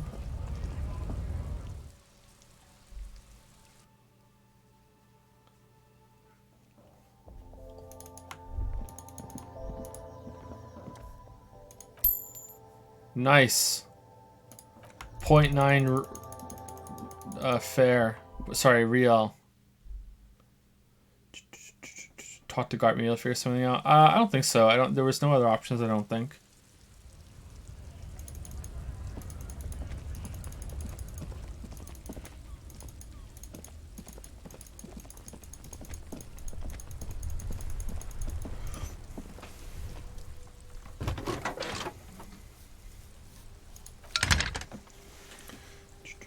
Can you run a serial number from a pair of boots, armor boots for me? We don't want to talk to the 41st. Sure, officer, what's the number and the make of the armor if you know it? Got it. I'll contact the ICP database immediately. Call back tomorrow. Hopefully they'll do something useful by then. Wait. Okay, done. Alright, so I think that's it. Let's see if there's anyone we can talk to down here. I wish we had a map. Alright, so this is the person that sold the sunglasses. There was someone over here that we could talk to. They're still here. Man on waterlock. Evening, officers. A burly man hangs out by the waterlock, carving up a generous serving of salami with an old hunter's knife. His eyes are fixed on a man stranded on the other side of the waterlock and on an enormous billboard that has fallen down into the canal between them. First things first, I'm the realist. What are you doing here, man on the waterlock? Do you know what caused the wreckage? Alright. My friend Barry the butcher is stuck on the other side of the waterlock. I'm keeping him company and eating his salami. From the corner of your eye, you see a man in a yellow shirt and gray overalls waving at you from across the canal. He seems disappointed about the wreckage and on the waterlock and the salami. The man on the waterlock picks the skin off a slice of salami and takes a sizable bite. Very good stuff. Anything I can do for you, officer? I would like some of your salami. Do you know what caused the wreckage? I wasn't here to witness it, but those look like tire tracks on that sign. Weird, huh? Then again, plenty of daredevil drivers here in Revachol. The words daredevil driver sound ominous to you. Too bad it also takes a year and a day to repair anything around here, especially a waterlock. The rest of the coast is closed off till then. Do you know what's further down the coast? Can I have some of that salami? Point to his food. Sure thing. Oh, god damn it! We should have went and kicked something first. Sure thing. He gets off a slice of salami. Once and two, officer, he turns to the lieutenant. Lieutenant ponders the officer for a moment and decides to go for it. Why not? He takes a slice of salami from the man and chews on it. Ah, we're poisoned. Do you know what's further down the coast? Well, there's the fishing village, an abandoned fish market, a bizarro church. Not much use to the congregation, though. There always seems to be something wrong with it. Yeah, not really much else. Just bombed out ruins. Alright, bye. Oh, okay. Well.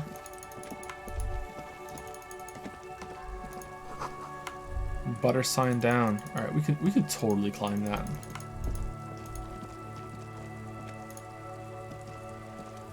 Waterlock control panel. A couple of indicator lights are missing from this control panel. Loose wires dangle from the now vacant holes. In the middle is a lever. Beneath it, a small metal plaque.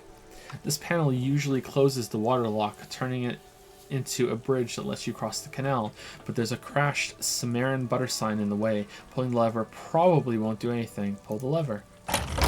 You pull the lever all the way up until the metal clinks against the contact pins. You hear a soft clunk, then nothing happens. Push it harder. Nothing happens. A cold gust of wind blowing in from the sea interrupts the silence of the situation.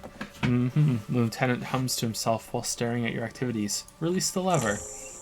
A spring brings the lever back to its original position. You still need to close the waterlock to get across the canal some other way.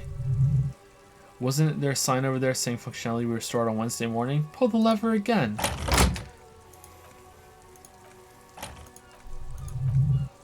Okay. What day is it?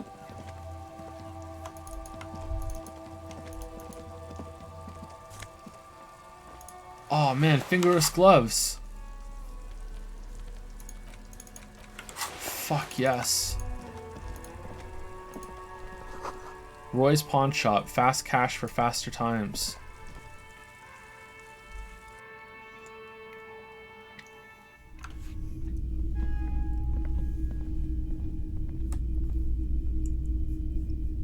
Welcome to the pawn shop. All right, can we sell some shit? All right, I think we're gonna be done here. All right, so I mean, it's not very scientific. By the way, was there any like dad joke things that we wanted? Review requests. No, because I raised the price for the dad joke book. Okay.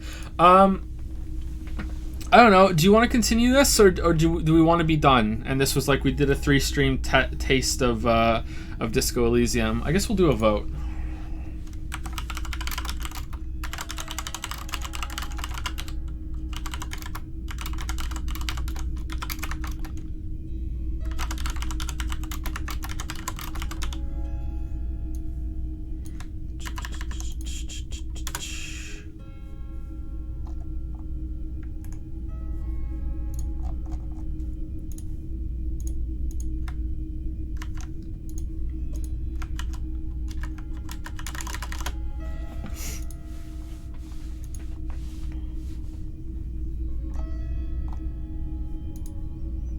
Do I like this game? I like it.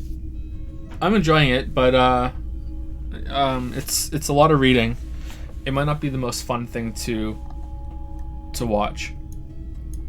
7,760 coins. I think we might get the dab on Tuesday. Hey Joe, when you can, Google Disco Elysium introducing the Thought Cabinet. I think you're going to like it. Okay. This game is true open world rather than pseudo open world A games offer up. It feels like open world should indicate as much freedom of self-expression as possible with regards to one's impact on the game world. Choices and decisions made in open world should mold the world that your character lives in. I understand what you're saying and I agree with you, but I still wouldn't call this open world. I don't know what this would be. I think open world needs to be a world, and this just feels like a level, unless like it becomes much bigger than I think, but like I don't think it is going to be that large, and I fucking hope not either. But I kind of feel I think I know what you mean. Okay, it seems like we're going to be finishing the game. It seems like, or we're going to be playing it for at least another week. All right, so overwhelmingly yes. All right, so we'll continue this next week and we'll see how it goes. But I don't know, like we'll take it week to week, I guess, or maybe stream to stream. And when we're done. I find the game very interesting, but it's difficult for me to read it out loud, and I also feel like on Tuesday I might have forgotten some details, you know, so it might be something that's hard to come back to. So I don't know. Either way, I feel like this was a good experience, and we got to see what it was, and we killed the meme. And we played Disco Elysium, but yeah, I like it. It's pretty good. We'll see what happens. Is there anything that anyone asked me repeatedly today and I missed it that you would like me to answer right now? While I say thank you to BirdsFan1 for the new sub with Prime. Welcome to Prime Time. Thank you very much for the new sub. DISCO Dragons. And Puckered Starfish, your character has these weird moments of total competence that is in stark contrast with you stripping off your clothes for no reason. Have you considered making this game stream in episodes, like play it only once a week so it doesn't get too tiresome too quickly? The problem with that would be I would forget details. I feel like this is the kind of game that you want to play somewhat quickly. I'm worried going 3 streams a week even isn't going to be enough, you know? It's complex enough and demanding enough. I think you just want to dive right through it. Most important thing is you enjoy the game. Yeah, I'm definitely enjoying it. What would the next game be? Not sure. I'd probably pick some indie game, like some platform Metroidvania thing that I haven't played yet, that I've wanted to play for a while. And is Shadows on loop and they're messing up, or is it like it's a car driving by? Oh, that's a decent effect. It doesn't look quite right though, but I think I know the idea that they're going for.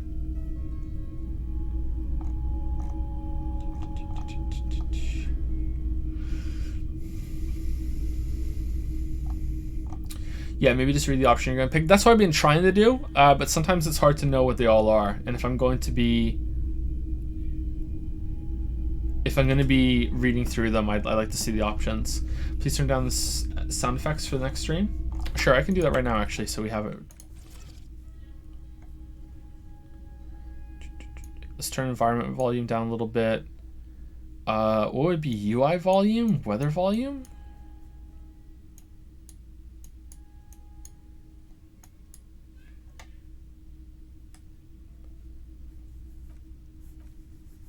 Seem kind of limited, huh?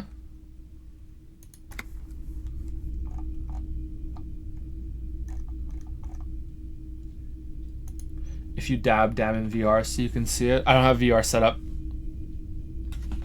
It was just a temporary thing that I was able to do for a little bit. Oh yeah, what about the Ace Attorney Zero Escape stuff? Is that going to be in limbo now? Because I thought once the streams went irregular, you wouldn't stream much again, but then you came back with many different random games, but not those which struck me as a bit odd. Is it just something you're still dreading for being puzzles with chat or some other reason? No, it's because the streams aren't back on a full schedule. This is like the skeleton schedule right now, which is just 3 hours of stream 3 days a week. We probably shouldn't have been playing this game, but this is a really bad reason to play it. But like, I was just really getting tired of people coming in and saying it all the time, so I was just like, fuck it, like let's just play it and see how it goes, and if we get roped in, we get roped in. If not, then we've done it, and that's it. And also it winning like all those awards and everyone going crazy about it, I was like, okay, I'm interested, you know. But yeah, like I'd like those games to be played quite quickly and, you know, more of an event kind of stream, whereas this is kind of meandering, you know what I mean? And also, again, I've been trying to downplay this a little bit. Like, making the Witcher video is making me going a bit nuts, and I don't want to be in that like poor mental state when I play those games that have been voted for and promised for so long. Whereas this Disco Elysium, it just adds to it, right? Yeah, fun. Anyway, all right. So I think you're done. So I will see you. There's no Q&A this week. We're taking a break. I need to still do the prompt actually. So yeah, I'll see you guys on Tuesday. I think it might be better to play on your own instead of forcing yourself through on stream. I'm not forcing myself. It's just, is it a good stream experience is my worry. Yeah, I'm definitely not forcing myself to play this.